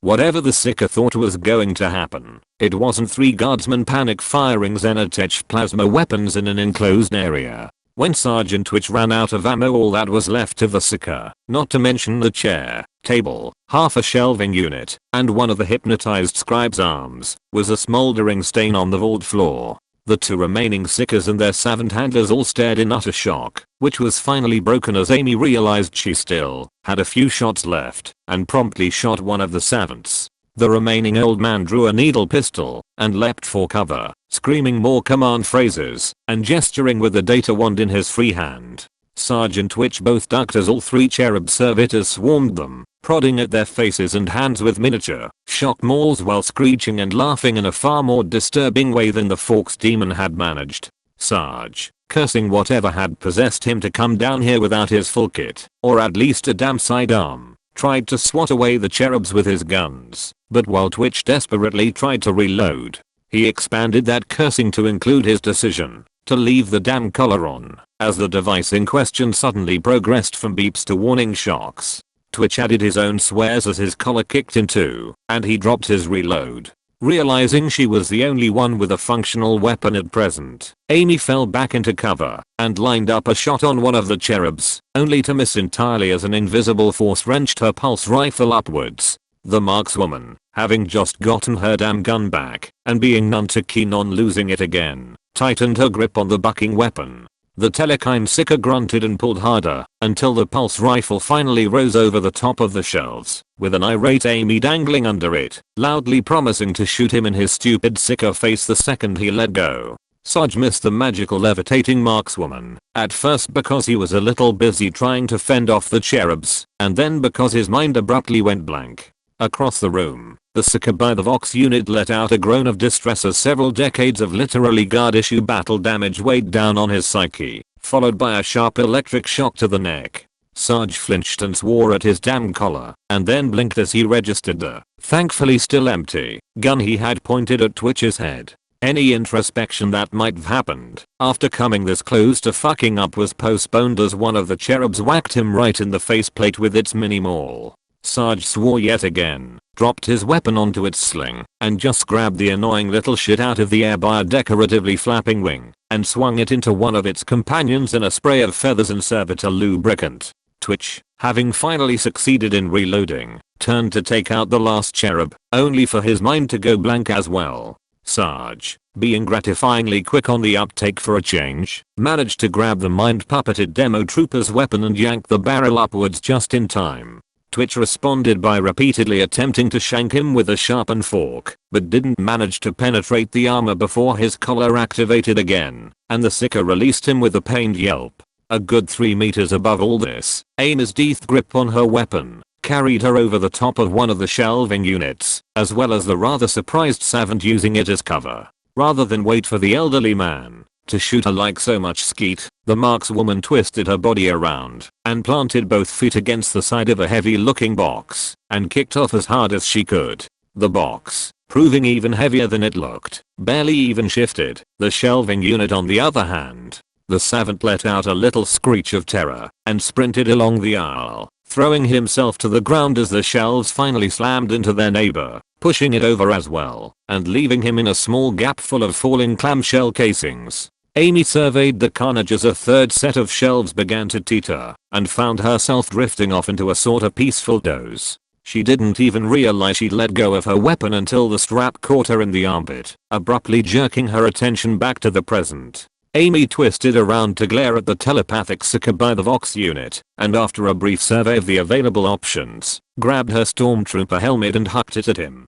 Twitch put down the remaining cherub, just as soon as he'd convinced Sarge it was really him, and could he have his gun back now pretty please? He started to shift left down the aisle, while Sarge reloaded his own weapon and moved right, and drew up to the end of the unit right as the badly shaken Savant flung himself around the corner, ready to flank the two men his Sicker and cherubs had tied down. Twitch made a sound somewhere between a scream and a yelp, and flinched backwards as bits of Savant skull shrapnel pinged off his faceplate. At the other end of the aisle, Sarge ignored the weird sounds behind him as he spotted the glowing telepath Sicker seated at the Vox unit in the far corner of the room.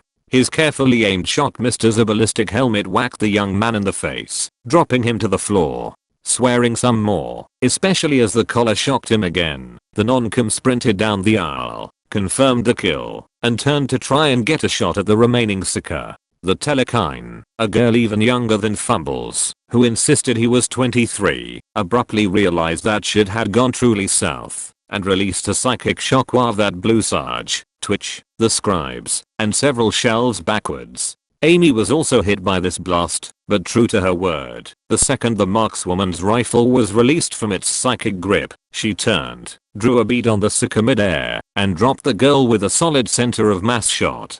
Having spared rather less attention for her landing, not to mention the psychic shockwave, Amy swore as she bounced off two fallen shelving units, caught her leg on one of them, and found herself hanging upside down staring at the terrified and confused scribes. One of them raised their hand like a kid in school and asked what was going on. In accordance with the laws of narrative causality, at precisely the moment when the Inquisitor had said until the interrogator shows up, a sallow-skinned young man and his two companions asked Nubby what he was doing standing in hallway with a pallet full of unconscious commissars and odd-looking energy weapons. Corporal Nubby Nubs, Inquisitorial Stormtrooper, saluted and proudly told the pale young man with the Sicker staff that he was keeping watch, while his mates Doc and Tink checked out the Sicker closet. The interrogator groaned and motioned at one of his retainers to inspect the room. Doc and Tink looked up from the cogitator unit as the door opened, framing a dark, lithe blur sprinting towards them. The medic reacted first, fumbling for his carbine, only for a hand to yank it out of his grasp and pull him forwards into what felt like a power hammer blow to the chest. Tink got to watch as Doc got kicked past him with enough force to break his weapon strap, and then his own weapon was yanked forwards, dragging him out of his seat face first into the plasma gun's butt. A slightly nasal feminine voice complained, "He got himself shot in the damn face by these idiots, and I think this one with the fancy gun might be a fracking officer."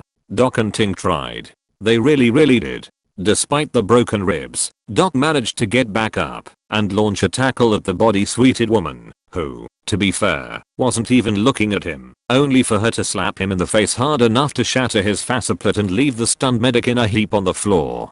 Tink made a grab for his gun while she was busy and got smashed in the face with it, but again for his trouble. Outside, the interrogator casually reminded the woman not to kill anyone while he focused on psychically examining inquisitorial stormtrooper nubs. The interrogator's other retainer, a tall lean man in a comically fancy coat and feathered hat, flipped up Nub's visor to compare it against his security badge and immediately regretted his decision. In a tone of horrified fascination, he pointed out that either the HQ stormtroopers were really scraping the bottom of the barrel, or the Order Xenos had started doing diversity hires. The interrogator frowned at this observation, while Nubby happily explained that he'd never been to Noversity, but was great at scraping things. The fancy aristo sneered and moved on to examining the snoring commissar, companionably pointing out that at least the interrogator didn't have to dirty his mind on that wreck of humanity. The interrogator shuddered and shook his head as the short trooper excavated one of his nostrils, examined his findings, and ate them.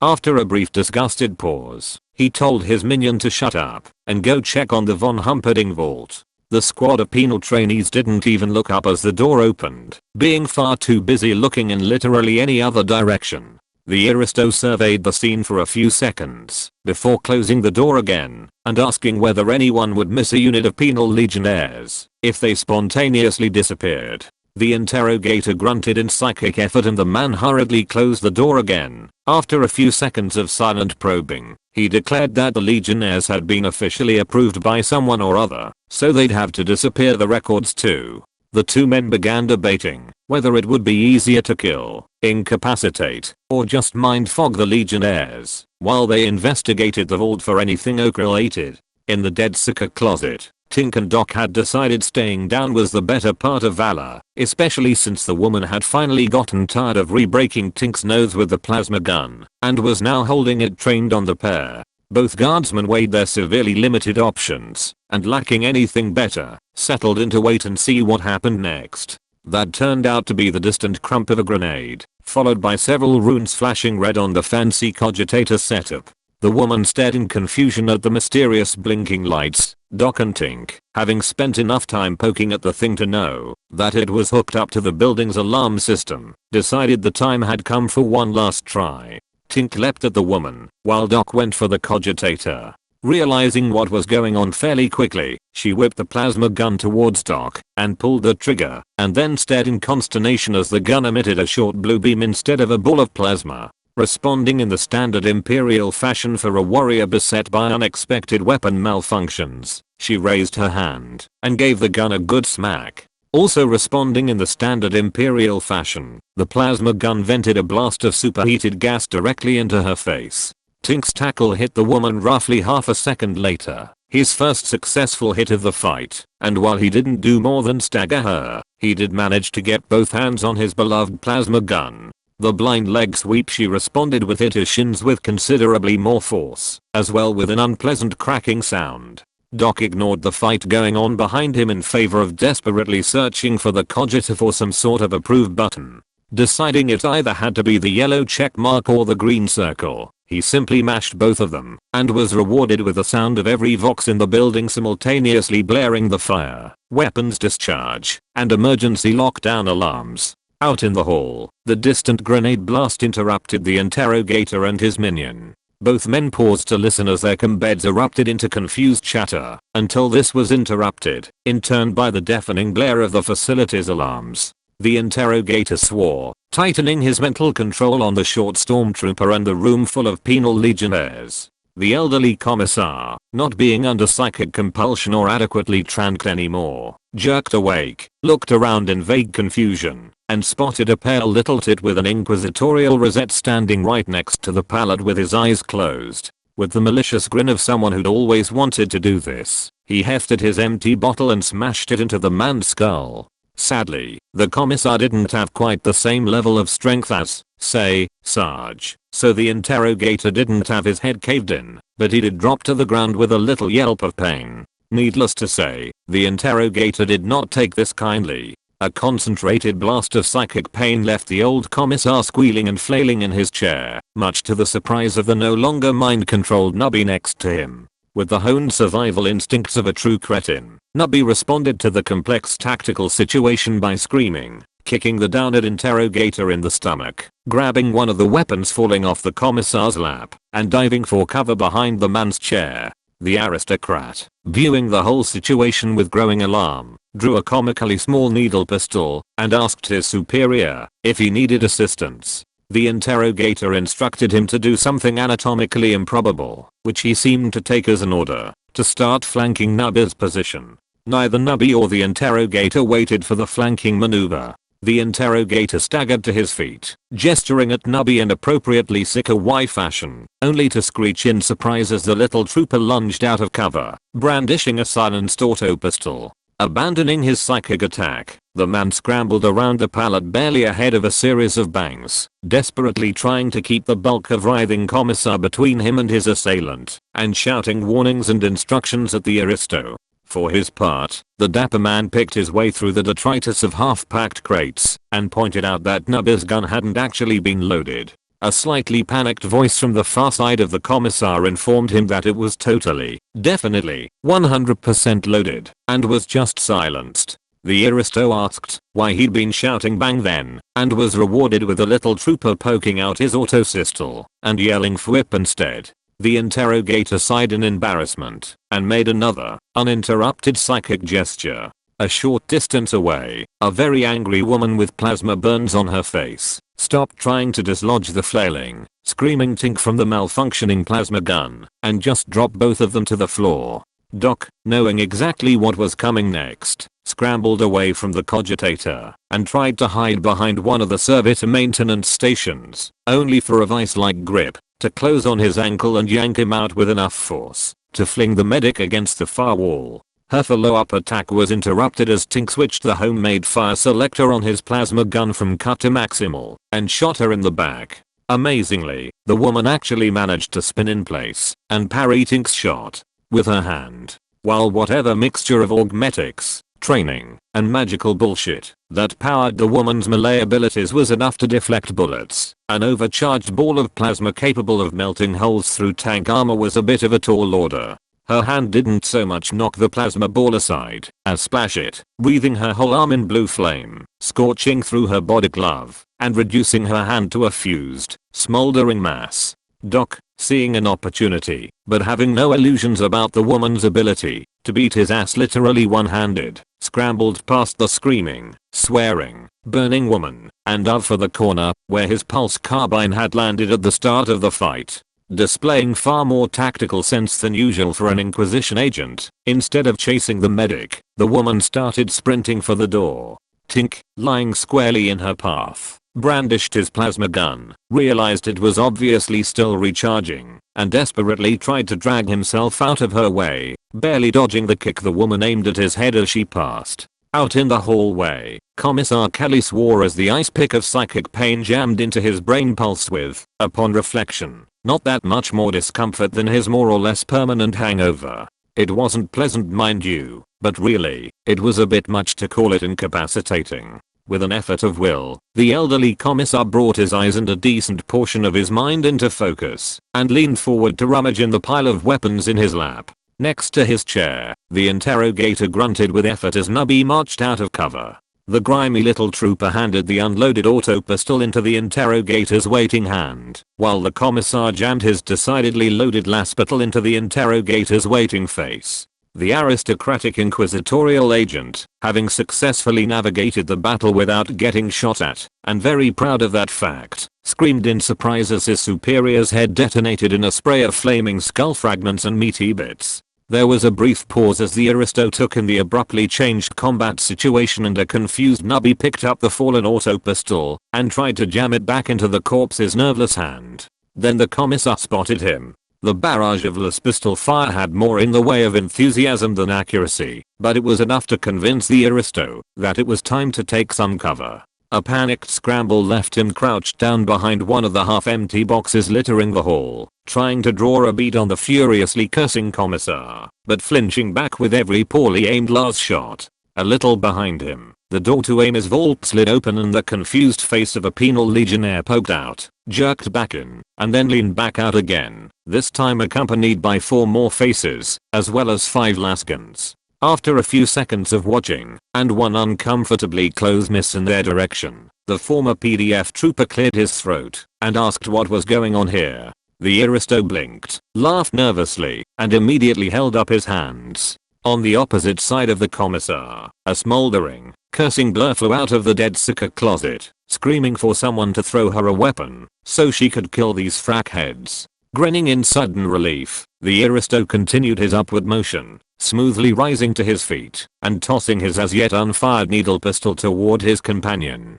4 of the 5 Lascans pointed at the man started moving, tracking the arc of the thrown pistol, which landed in the woman's remaining hand at roughly the same time as the better part of 12 Las shots hit her in the torso. The aristo stared slack-jawed as his companion crumpled to the floor, where a bolt of plasma and burst of pulse fire from the closet doorway reduced what was left to a smoking, steaming wreck. He turned back to the doorway full of penal legionnaires, directing the majority of his attention to the former PDF trooper who still had him covered, and tried to think of something really persuasive to say. Behind him the commissar finished reloading, took careful aim, and shot him in the head too. Down on the floor, Nubby gave up his attempts to hand over his auto pistol to the dead interrogator, looked around at the carnage, and announced he was not it for telling Sarge. As it turned out, Tink was it, since he was the one who finally got the combeds working. The Tech's broken shins had been splintered, and he'd been given stim from Doc's recently recovered field aid kit, which was enough to get him propped upright at the dead Sika's cogitator. What really got Tink moving though, was the sight of a trainee unpacking Spot 3.0, complete with Grark's skull disguise and a little cartoon Demonthope kill marker etched next to the one of the Barnked Elder. Rather than sit and figure out the cogitator's functions like a sane person, Tink had, giggling, ripped out several data feeds and hooked both the cogitator and inquisitorial facility's security systems directly into his techno-heretical Zenith toy. The mayhem was instantaneous. There were more alarms, of course. After so long aboard the occurrence border they barely registered anymore, but that was nothing compared to the deafening babble of every comm channel in the facility rebooting into full unjammed and unsickered functionality. This included the private channel used by the other Inquisition team as it turned out, which combined with the gunfire, explosions, and assorted security alerts coming from Oak's vault, was enough to throw pretty much the entire facility into confused chaos. Our comm channel, through the techno magic of live kernel patching, was rerouted through Spot the Wonder drone. The fact that Sarge was actually glad to hear Tink's voice spoke volumes. The overall tactical situation was a mess. Sarge, Amy, and Twitch, aided by the scribes they'd rescued, had managed to hold their position in Oak's primary vault. The big vault door and its inbuilt void shield had held for a while, but it wasn't long before someone on the outside managed to bypass the door's controls, only to find a giant pile of clamshell junk, overturned shelving units, random boxes, and the Otsika corpse blocking their way. Combined with the firing slits manned, or woman given it was Amy doing most of the work, by us and the more enthusiastic scribes, the hostiles hadn't managed to make any real progress before the arrival of the facility's actual security forces distracted them. Said hostiles had coordinated a defense, involving both mundane and Sika assets, vastly aided by their control of the security systems and the lack of functional comm channels, at least until Tink pulled off his little trick. All in all, Sarge's team would have been in a great position if it weren't for the fact that his and Twitch's collars had more or less incapacitated them and were making some very worrying imminent detonation indicating beeps. Team Doc was in a better position, if worse shape given Tink's broken legs, Doc's broken ribs, and Nubby's rather hazy mental state after the repeated psychic attacks. The trainees had all come through the fiasco unscathed and were unloading the room at a rapid rate now that Tink had announced that there was no point worrying about setting off alarms. In short order everyone was armed and equipped. Oak's special boxes had been extracted, and the only questions left were who to send to relieve Sarge's team, and unfortunately, what to do with the commissar. Our valiant commissar, unironically, given the man's recent kill count, was not only awake, but borderline coherent as well. A hurried, semi-factual explanation that we were here to collect Amy's stuff, but had been ambushed by inquisitorial traitors, was accepted readily enough, as was our insistence that it had all been his idea, including the part where 3 of us were disguised as HQ stormtroopers. The sticking point was the man's insistence on not only participating in, but leading some sort of sortie and killing more of those fancy rosette-sucking bastards, as well as rescuing Amy and her nice tits. Also his refusal to give up either his last pistol or bottle, combined with Tink's broken legs and insistence that he needed to stay at the cogitator. The decision was quickly reached to allow the commissar his little adventure, if only to get his commissarial data slot in range of Sergeant Twitch. Doc had to go as well, as de facto commander, and Nubby was drafted to push the pallet and keep the commissar under supervision, while the trainees were directed to stay put, keep our evac secure, and finish prepping our gear for extraction. The final member of the rescue team was Spot, now disconnected from the security system and hovering invisibly ahead of the relief force, performing the usual scouting duties as well as acting as a door-opening guide skull. In short order the commissar's pallet was loaded with Oak's spooky boxes, an impressive supply of ammunition, and a sizable crate of grenades, det packs, and mines for our poor, undisciplined demo trooper. The commissar, growing increasingly excited at the prospect of a valiant charge, didn't seem to notice that all these were placed in cover behind him, rather than the reverse, and eagerly bellowed at Nubby to push him faster, so he could hit the vile heretics with his, now empty, drink. With Tink and Spot scouting and door opening, the relief force crossed the facility in a remarkably short time, with no hindrances greater than the occasional panic scribe or stormtrooper dodging out of the way and yelling at us for violating the facility rules on both running and riding pallets. This abruptly changed when we reached the broken junction connecting to Oak's hallway, where Spot spotted a fire team of disguised inquisitorial agents that had set up a fortified position by propping 3 of the doors open with heavy crates. Their opponents, a few disorganized stormtroopers trying to leapfrog up one of the side halls, seemed to be holding the majority of their attention. Doc called a short halt at the junction door between us and the hostiles' kill zone, where a very confused and slightly shot stormtrooper armed with nothing but a data slot warned everyone not to open the door if we didn't want to get shot.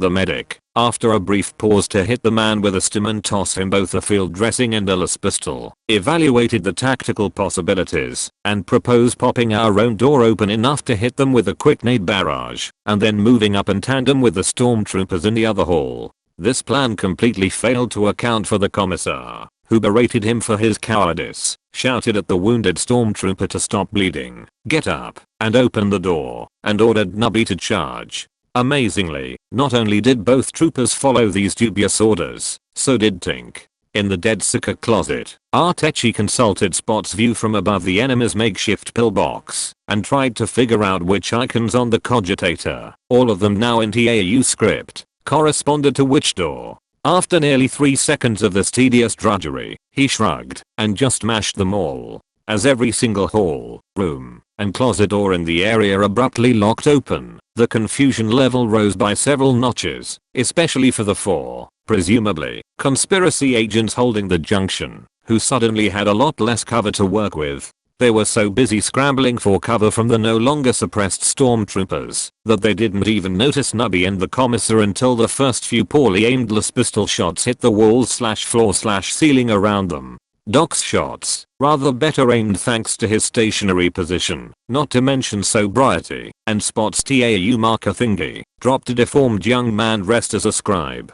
Combined with the wounded stormtrooper's own covering fire and the fusillade coming from the side hall, the enemy barely managed to get a single volley of poorly aimed shots off before the commissar, Nubby, and the pallet full of high explosives and Eldridge boxes reached them. Of course, since neither Nubby or the commissar had put any thought into stopping the pallet, the fight literally didn't stop there. The, now only two, agents watched in stunned surprise as the pallet, with the commissar flailing a bottle in one hand and a pistol in the other, and Nubby hunched up behind him wildly firing his pulse carbine, barreled right through the junction. The whole stopping problem was then solved by the more substantial barricade of boxes, along with a Vox unit, the man in the big hat sitting on the floor, and yelling into said Vox unit, and the medic patching said man's numerous frag wounds. There was an audible crunch as the heavy pallet bounced over Inquisitor Big Hat's knees, briefly dragging the screaming man along as the charge crashed to a halt in a scattered pile of inquisitorial evidence boxes.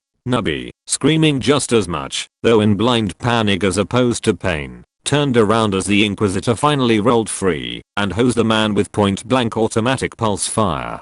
The burst was followed, rather too late, by a crackling buzzing sound and the man's leaking corpse teleporting away. Nubby shrugged, shot the crumpled form of the medic a few times instead, and then hopped up to help the commissar fire wildly down the hallway full of panicking conspiracy agents. In Oak's vault, Sergeant Twitch cursed in relief as their collars finally stopped with the shocking and beeping, and staggered up to the barricade just in time to take advantage of the ensuing chaos. Amy, with the advantage of prior warning and Tink's drone hastily marking her targets, managed to drop two agents in stormtrooper armor before the fight even properly started. On cue, the two least scrawny scribes yanked away one of the shelves forming the right side of the barricade, and Sergeant Twitch squeezed through the gap. Under the dubious cover of the commissar and Nubby's random firing, Sergeant Twitch sprinted, well, more lurched past two distracted storm agents, who didn't have time to turn and follow before Amy's second volley dropped them as well. Reaching the open door of the lower security vault across the hall, Sergeant Twitch swept the room, finding nothing more dangerous than two more terrified and confused scribes, and took up firing positions as the initial confused chaos began to resolve into a proper firefight. Or it would if both sides had brought a crate of grenades. At Twitch's urgent insistence, Nubby abandoned the barricade to the somehow still unshot commissar and cracked open a good old-fashioned big box of boom. Well, more of a big box of assorted thrown munitions, because the first two to pop over the barricade were flashes, followed by another pair of smokes and the commissar's empty bottle. The bottle's owner, who hadn't caught the flashes out, swore and continued firing undeterred. Under this cover, Sergeant Twitch put the last of their shots into the stunned idiot pretend stormtroopers who'd neglected to actually wear their damn helmets' photo visors. For all the damage they did though, it was Amy that really convinced the rest of the hallway's occupants to get into cover and stay there. One eye closed, and the other held directly to the Zenitech scope on her beloved rifle. She leaned out into the hall and started picking off enemies through the billowing smoke as Spot the Wonder drone marked them. Of course the enemy, being, you know, inquisitorial agents too, and presumably better trained ones at that, did not take this lying down. Our little dynamic entry had blown open their rear flank and scattered the unprepared reserves and specialists, but they rapidly began laying down their own covering fire and coordinating a tactical advance. Worse, from the far end of the hall, where there seemed to be some sort of ongoing firefight with some security stormtroopers, a gangly form that glowed far too brightly on Spot's thermal imaging turned from the fight. Amy swore as the figure pointed an arm directly towards her and fired an Emperor damn melter beam out of his hand. For once, Amy actually bloody ducked, barely dodging under the beam as it blasted a glowing hole through several crates and a fair bit of wall, as well as setting the barricade on fire. Sarge looked on with an expression of appropriately sergeantly approval, which transformed into an evil grin as Nubby hucked a bandolier of frags into Twitch's waiting hands. Acting before someone could tell him not to, Twitch pulled a single pin off the bandolier, sent the whole thing whirling down the smoke-filled hall, and told Nubby to toss him another. There were no further pyromantic melter beams, covering grenade barrages being more effective than covering fire. Sarge decided he could be spared to do some sergeanting and began coordinating the actual secret mission part of the secret mission. The growing collection of terrified, psychically traumatized scribes cowering inside the assorted vaults was barked into order under the pretense of an evacuation. This evac was unexpectedly aided by the commissar, still firing wildly down the hallway, slurrily announcing that he'd come to save them and urging them to hurry while he had the heretics pinned. The remarkably orderly file of aged pencil pushers filed along the edges of the hall and were passed into the care of a puffing, limping Doc and the wounded stormtrooper he'd seemingly adopted. In an act of actual tactical brilliance, the medic used this influx of civvies as an excuse to redirect the rest of the reinforcing stormtroopers coming up the side hall back around to help their compatriots fighting to take the far junction. The sight of Twitch giddily dispensing grenades down smoking, burning hallway strongly reinforced the tactical sense of not going this way, and the stormtroopers departed without argument. With the civvies, not to mention witnesses, out of the way, and Nubby finished dispensing munitions, Sarge dropped back to help the little trooper haul Oak's boxes off the pallet and crouch run them down to the main vault. The barricade being slightly collapsed and on fire, the non-com declined to try and worm his way through personally and jammed Nubby in the boxes through one of the gaps before voxing Tink to ask if he knew why the damn fire suppression system wasn't working. He then swore as a sudden geyser of white powder began shooting out of every air vent in the hallway, along with even more alarms. More surprising, and considerably more distracting, was the sudden appearance of several conspiracy agents sprinting up the hall. Whether seizing the reduced vision as a chance to charge our position, or just withdraw from the besieged junction, the sudden rush was more than Twitch's indiscriminate barrage could handle alone, and both Sarge and Amy hastily returned to firing down the hall. In between scanning the hallway for the next marker-led form, coughing, and cursing his helmet's lack of a breather, Sarge bellowed at Nubby to swap Oak's boxes with the empty ones on the table, and get back out here. He was less than happy to have a nasal little voice ask what to do with all the stuff in our boxes, because a lot of it was just traffic tickets, but some of it looked pretty valuable, specifically all these really fancy tetchy fingers. Sarge, sparing an exasperated second to explain to Nubby that he'd been supposed to unload the boxes before bringing them, and no, a sicker made me do it is still not a valid excuse for skiving out of one's duties, and to just dump them all in the other boxes, since we were bringing them back out with us. Nubby asked if that included the parking tickets, and was told to shut up and soldier, before Sarge came in there and gave him a demonstration. Properly motivated, it didn't take long for Nubby to do the swap before the attacking conspiracy agents could accomplish anything more than getting their two-pointman shot. Nubby and the incriminating crates squeezed back out into the hallway, and the withdrawal started. Twitch, who'd scrambled back to the pallet when he'd run out of grenades again, started dispensing the leftover frags and smokes. Combined with Amy's overwatch, this was decent enough cover for Sergeant Nubby's sprint back to the pallet with the cargo, swearing at each other as the occasional blind-fired last bolt scorched overhead, and swearing at the commissar when one of his even less aimed shots actually hit Sarge in the shoulder. To no effect, the pair hefted the boxes back onto the pallet, and then covered Amy's retreat. The conspiracy agents made their move with perfect timing, starting their attack at the exact same moment Amy started her sprint. A tight cluster of the ones in stormtrooper uniforms made a mad sprint through the edge of the smoke, taking up Amy's old position, as if they'd actually planned and practiced the whole maneuver. Even more shocking than their sudden appearance was the enemy's ability to not only use cover intelligently, but to actually do it better than us. Sarge traded 2 shots for 0 hits, a terrifying graze along his helmet, and shot that somehow, despite his cover and all sane logic, managed to hit him square in the left leg.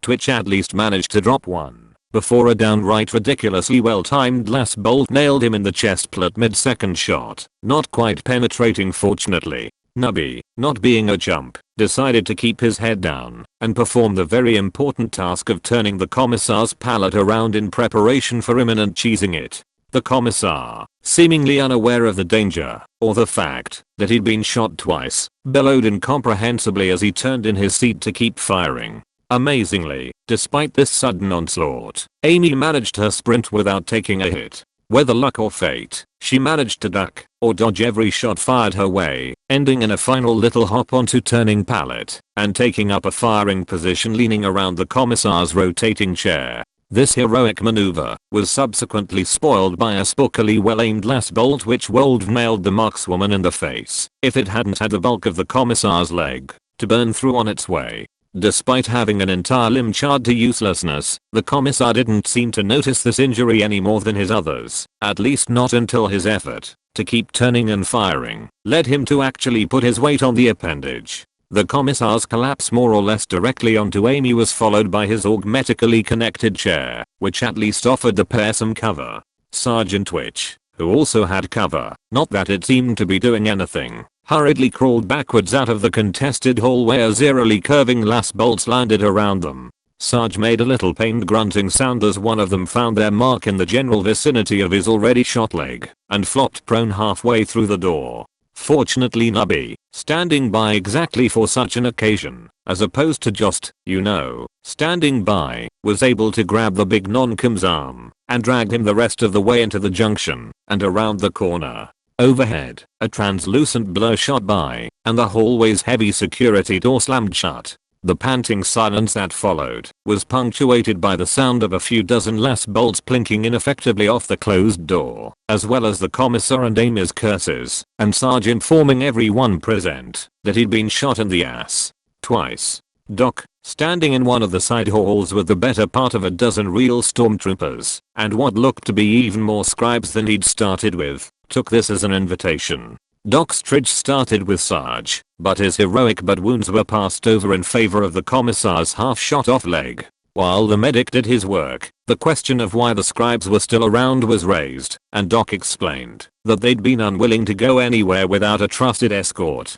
Despite the shotness of his ass, our heroic commander could still recognize a tactical moment when he stepped in one and loudly announced that we'd leave this position to the stormtroopers while we pulled back with the non-combatants to the aid station.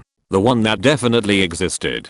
Whether it was respect for someone who just stormed the position they'd been assaulting, and with half their numbers, or thankfulness for how much easier the big closed door made their job, or just Sarge's Sargeness, the stormtroopers let us, and the scribes leave without any awkward questions. Sarge was loaded onto the pallet, along with a crate for Doc to sit on while he worked on patching the commissar's wounds, and Nubby started pushing them along, while Amy and Twitch took point and rear guard. The commissar, having been hauled back upright along with his chair by some helpful stormtroopers, perked up as Doc hit him with a stim, and, at the medic's urging, bellowed the gaggle of scribes into semi-orderly ranks behind us as we made a leisurely retreat. In the time it took the overloaded pallet and small army of scribes to traverse the facility, both Sarge and the commissar were patched up to the point of functionality, and a few ideas about how to ditch our baggage and extract were floated.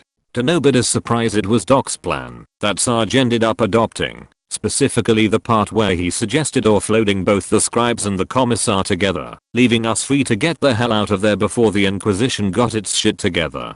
Amy was sent ahead and greeted us at what was now the dead sicker hallway in her cadet commissar uniform, though still holding her pulse rifle. In a feat of genuinely good acting, the markswoman congratulated the commissar on his successful mission to rescue the bureaucratic lifeblood of the Imperium, and reported that she and her penal legionnaires had secured the room full of unconscious naked guys as he'd instructed. The commissar, who'd been brought nearly to the point of sobriety between the adrenaline and Doc's stims, gave Amy a slightly dubious look as she lauded his tactical genius and selfless bravery, but was smart enough to just shut up and roll with it. Between Amy and the ex-scribe trainee, the elderly commissar was prompted through a very creative interpretation of the day's events. It started believably enough with him volunteering to help collect her things, and then quickly veering into complete fiction at the part where his boon companion Commissar Sawface tipped us off to some sort of foul doings in the evidence building. By the end of it, both elderly commissars had been painted as the biggest damn commissarial heroes since Bloody Cain, and despite literally all evidence to the contrary, the still growing mob of frightened pencil pushers ate it up like Nubby at a buffet.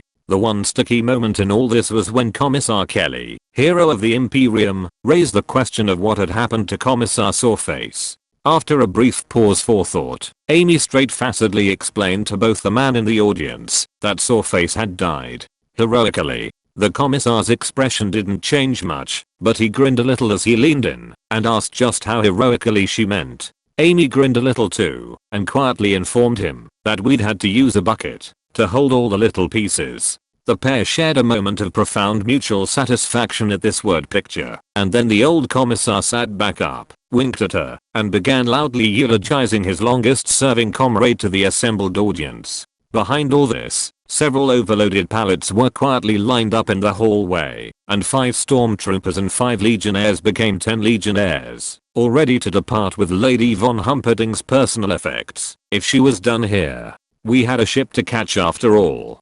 Catching the hint nicely, Commissar Kelly waved Amy and the rest of us off, promising to stay here and keep the scribe safe until the all clear came. As we nonchalantly rounded the corner and then immediately kicked it up to a full sprint, we could hear the familiar voice of the good scribe operating on a suggestion from one of the trainees, asking if it was true that 2 commissars had stationed here under orders of the Orders Cronus. The helpful old scribe seemed very concerned about how long it had been since anyone had reviewed the hold pending order and suggested there might be something that could be done to resolve the issue. He seemed rather shocked when the commissar burst into tears. Our vague plan for changing back into our Legionnaire uniforms and exiting inconspicuously via the freight bay hit a snag when the 2 squads of now fully armed and armored stormtroopers stationed there immediately spotted us. 2 of the stormtroopers made a beeline for us, causing a brief moment of panic until we recognized the freshly cleaned chain sword and bandaged fingers on the Storm Rupert, backed up by the bulky form of what was presumably the same sergeant from the front desk.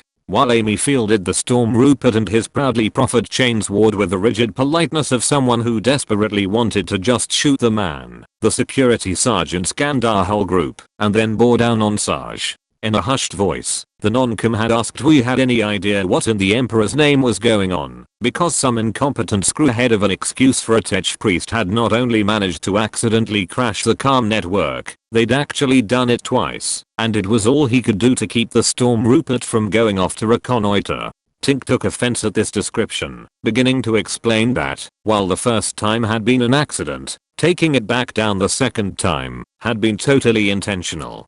Sarge cut this all off before it could start and gave his brother non-officer a level look before bluntly announcing that word was that Inquisitor Big Hat had rolled in with an infiltration force complete with Seeker support, got caught, and got shot. The security sergeant swore in the familiar tone of someone who'd told them this was going to happen and marched off to extract the Storm Rupert from an exceedingly unwise attempt to buckle Amy's holster on for her. We completed our exit without further violence, if only barely, and beat a restrained retreat back towards the camp. As we approached, it became obvious that embarkation was in full swing, and there wasn't much time before people started being marked AWOL. In fact, it was already past that point, according to the panicked-looking cadet Commissar Sniffy, who ran up from where he'd been leaning outside the front gate, conveniently out of sight of any superior officers, and demanded to know where in the Emperor's name we'd been, and Commissar Kelly still was.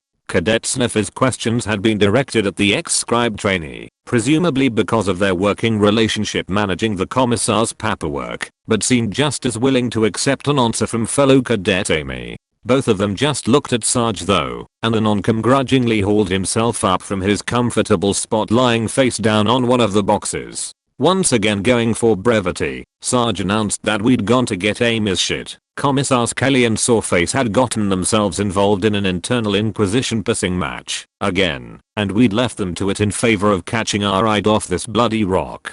Cadet Sniffer's face was a study in anxiety as he processed this, and desperately tried to figure out where the fesses were going to fall, and how best to avoid getting any of it on him. Sarge, seeing a young sort officer in desperate need of some handling, limped over and put a paternal, not to mention sweaty, blood-spattered, and very heavy, arm around Cadet Sniffer's shoulders. He quietly reassured the young man that he didn't need to worry because old Kelly had been looking out for him. Or to be more precise, he'd been looking out for Amy and had asked his inexplicably reconciled old enemy Sawface to field promote her, as well as transferring her to the outgoing Legion. At this point, Sarge gave Tink a meaningful look, which the techie missed entirely as he sat on his makeshift throne of spooky boxes, blatantly screwing around with a slightly bloody commissarial data slit.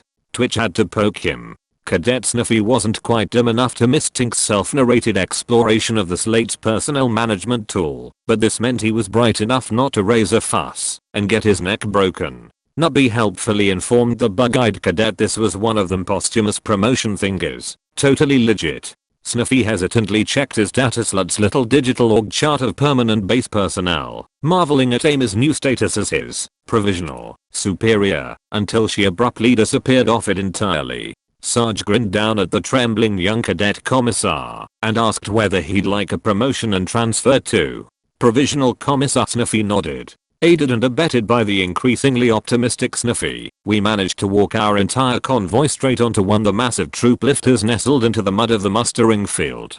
There was a brief hiccup as a cogboy leapt into our path, nearly going down under the wheels of Twitch's pallet, but he only seemed to be interested in re-sanctifying our collar's machine spirits, that and all the mud. Once a servitor had hosed us off, it was just a matter of requisitioning a cargo unit for Commissar von Humperdinck's personal effects, and then settling into our assigned seats like good little penal legionnaires. It was a nerve-wrenching hour before our lifter sealed its hatches, but no inquisitors, stormtroopers, or senior commissars came looking for us. In fact, the chaos of what seemed to be a very rushed deployment was enough to keep anyone aside from the odd grimly curious legionnaire from asking any questions, and it wasn't hard for Amy to quash those. The transfer to the high-security Munitorum troop ship, already packed near full with 3 other legions and their attendant commissarial blocking units, was a bit trickier, involving dodging senior commissars, Munitorum bean counters, and an overly inquisitive Cybermastiff.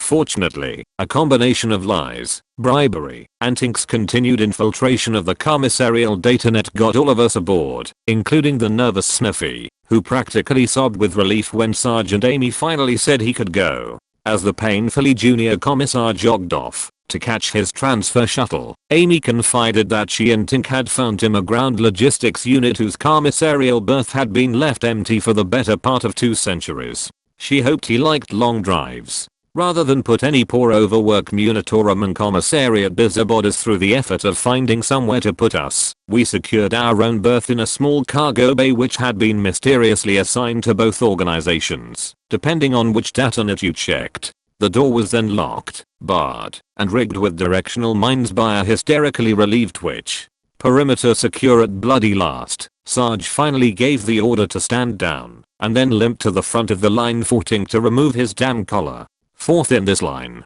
per guard issue pecking order, was Nubby, who brought up the question of where to shove this techie thing that one fit back in its box. The oblong conglomeration of slightly battered electronics that Nubby pulled from his pocket looked like almost nothing Tink had ever seen. Admittedly, that almost was doing a lot of work standing in for the time we'd rediscovered a Necron ship retrofitted with a techno-heretical combination of TAU and Imperial tech.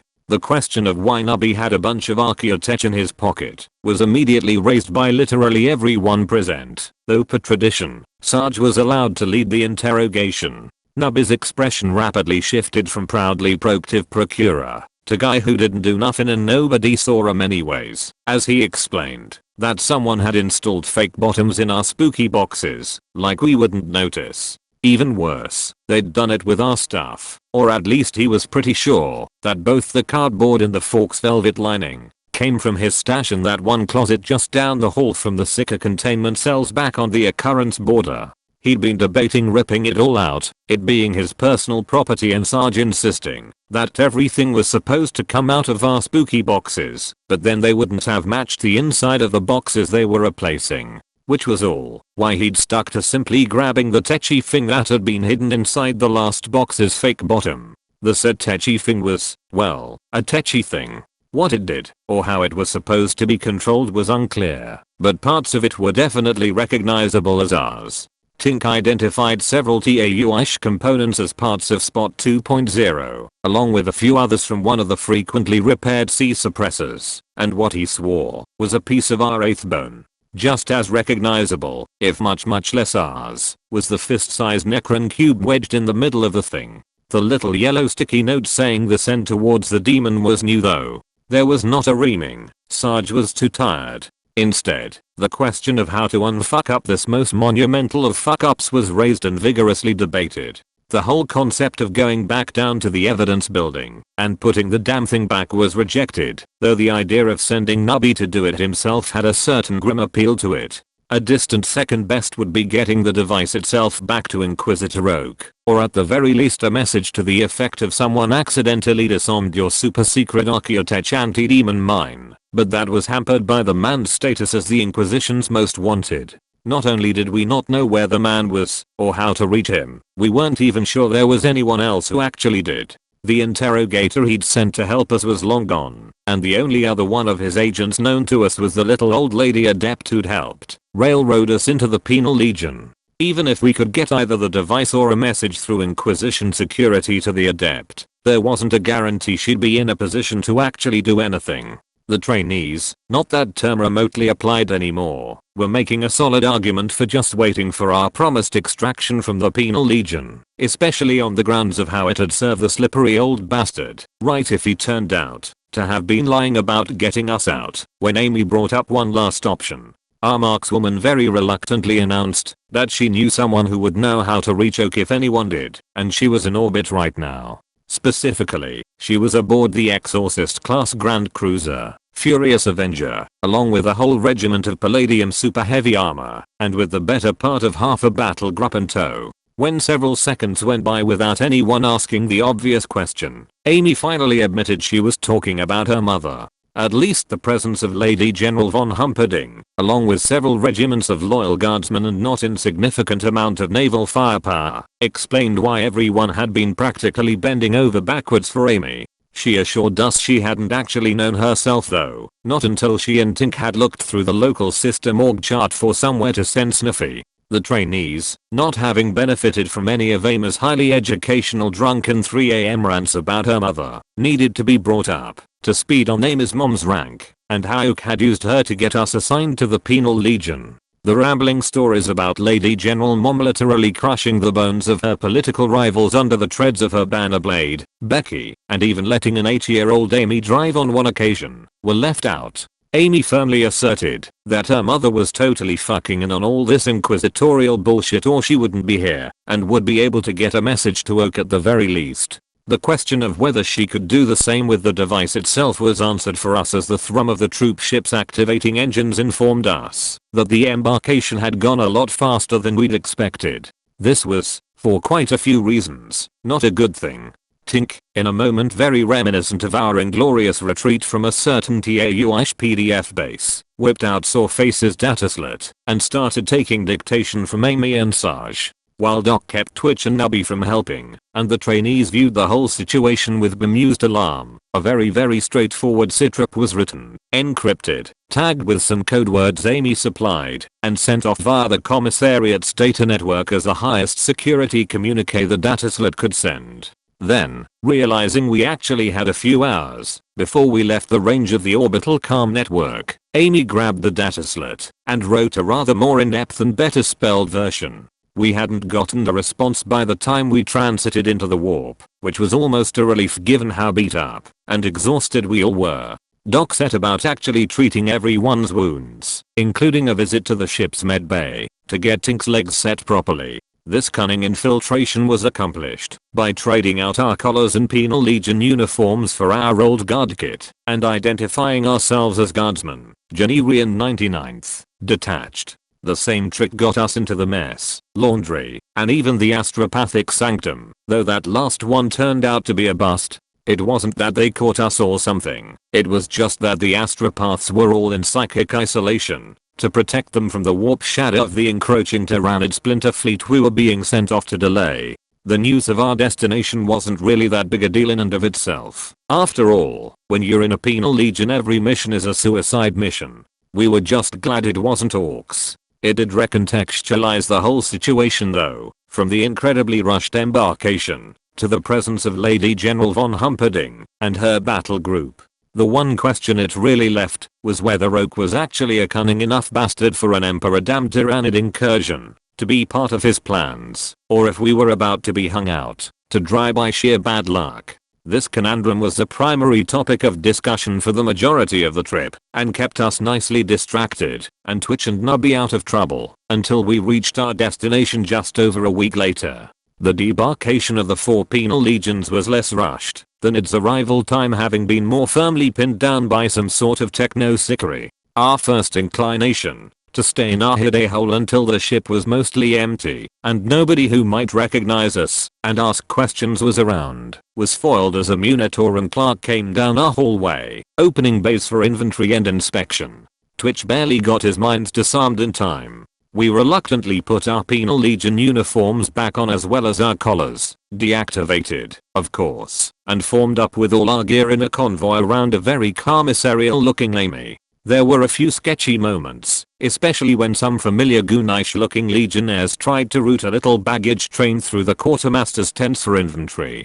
They desisted after Amy shot one in the knee, but that led to some very curious looks from the assorted commissars present, and a tactical withdrawal behind one of the landing craft was all that kept us from an encounter with the Commandant commander. Somehow we made it to evening muster without things devolving into bloodshed, and tediously stoic-ed our way through an only slightly grimmer than usual pre-action speech from the brass. Things didn't get interesting until the Commissar Commander waved forward the Inquisitor and announced the need for volunteers for a vortex bomb deep strike on the lead Tyrannid element. The Inquisitor, nestled in a suit of guard-issue power armor, hadn't stood out from the other battlefield brass milling around the command tent. Neither had his 2 Seekers, at least not until one of them started bouncing up and down waving at us, until his senior firmly hushed him back into order. Following the young Seeker's gaze, the Inquisitor stomped over and loudly announced his need for a right sergeantly chap with a band of stout lads primed for a bit of daring do and conspicuous valor in the face of the unholy what. As if that wasn't enough, the Rupert strode over, Alfred and Fumbles in tow, and greeted his distant cousin, Lady Amelia Dolores Sister Amanita Trigestratas Oldana Malafi von Humperdinck, and asked if she'd ever seen a vortex bomb. Commissar Amy blinked with a sense of vague recognition, and announced that she and her honor guard stood ready, willing, and eager to see what an Exeterminatus grade munition could do to the enemies of the Emperor. As a whole unit, we grabbed our shit and double timed it for the familiar looking stealth shuttle sitting at the edge of the field. The Commissar Commander practically sprinted over, presumably to inform the Rupert of Amy's non-expendable status, but suddenly got distracted as Fumbles and Alfred both glared in his direction. The commander was still busy chewing out a random cadet for some minor, possibly imaginary, uniform infraction when we scrambled aboard the gifted Emperor's scythe stealth shuttle and immediately lifted off. At that point, the fact that the shuttle's pilot turned out to be Jim barely even qualified as a surprise.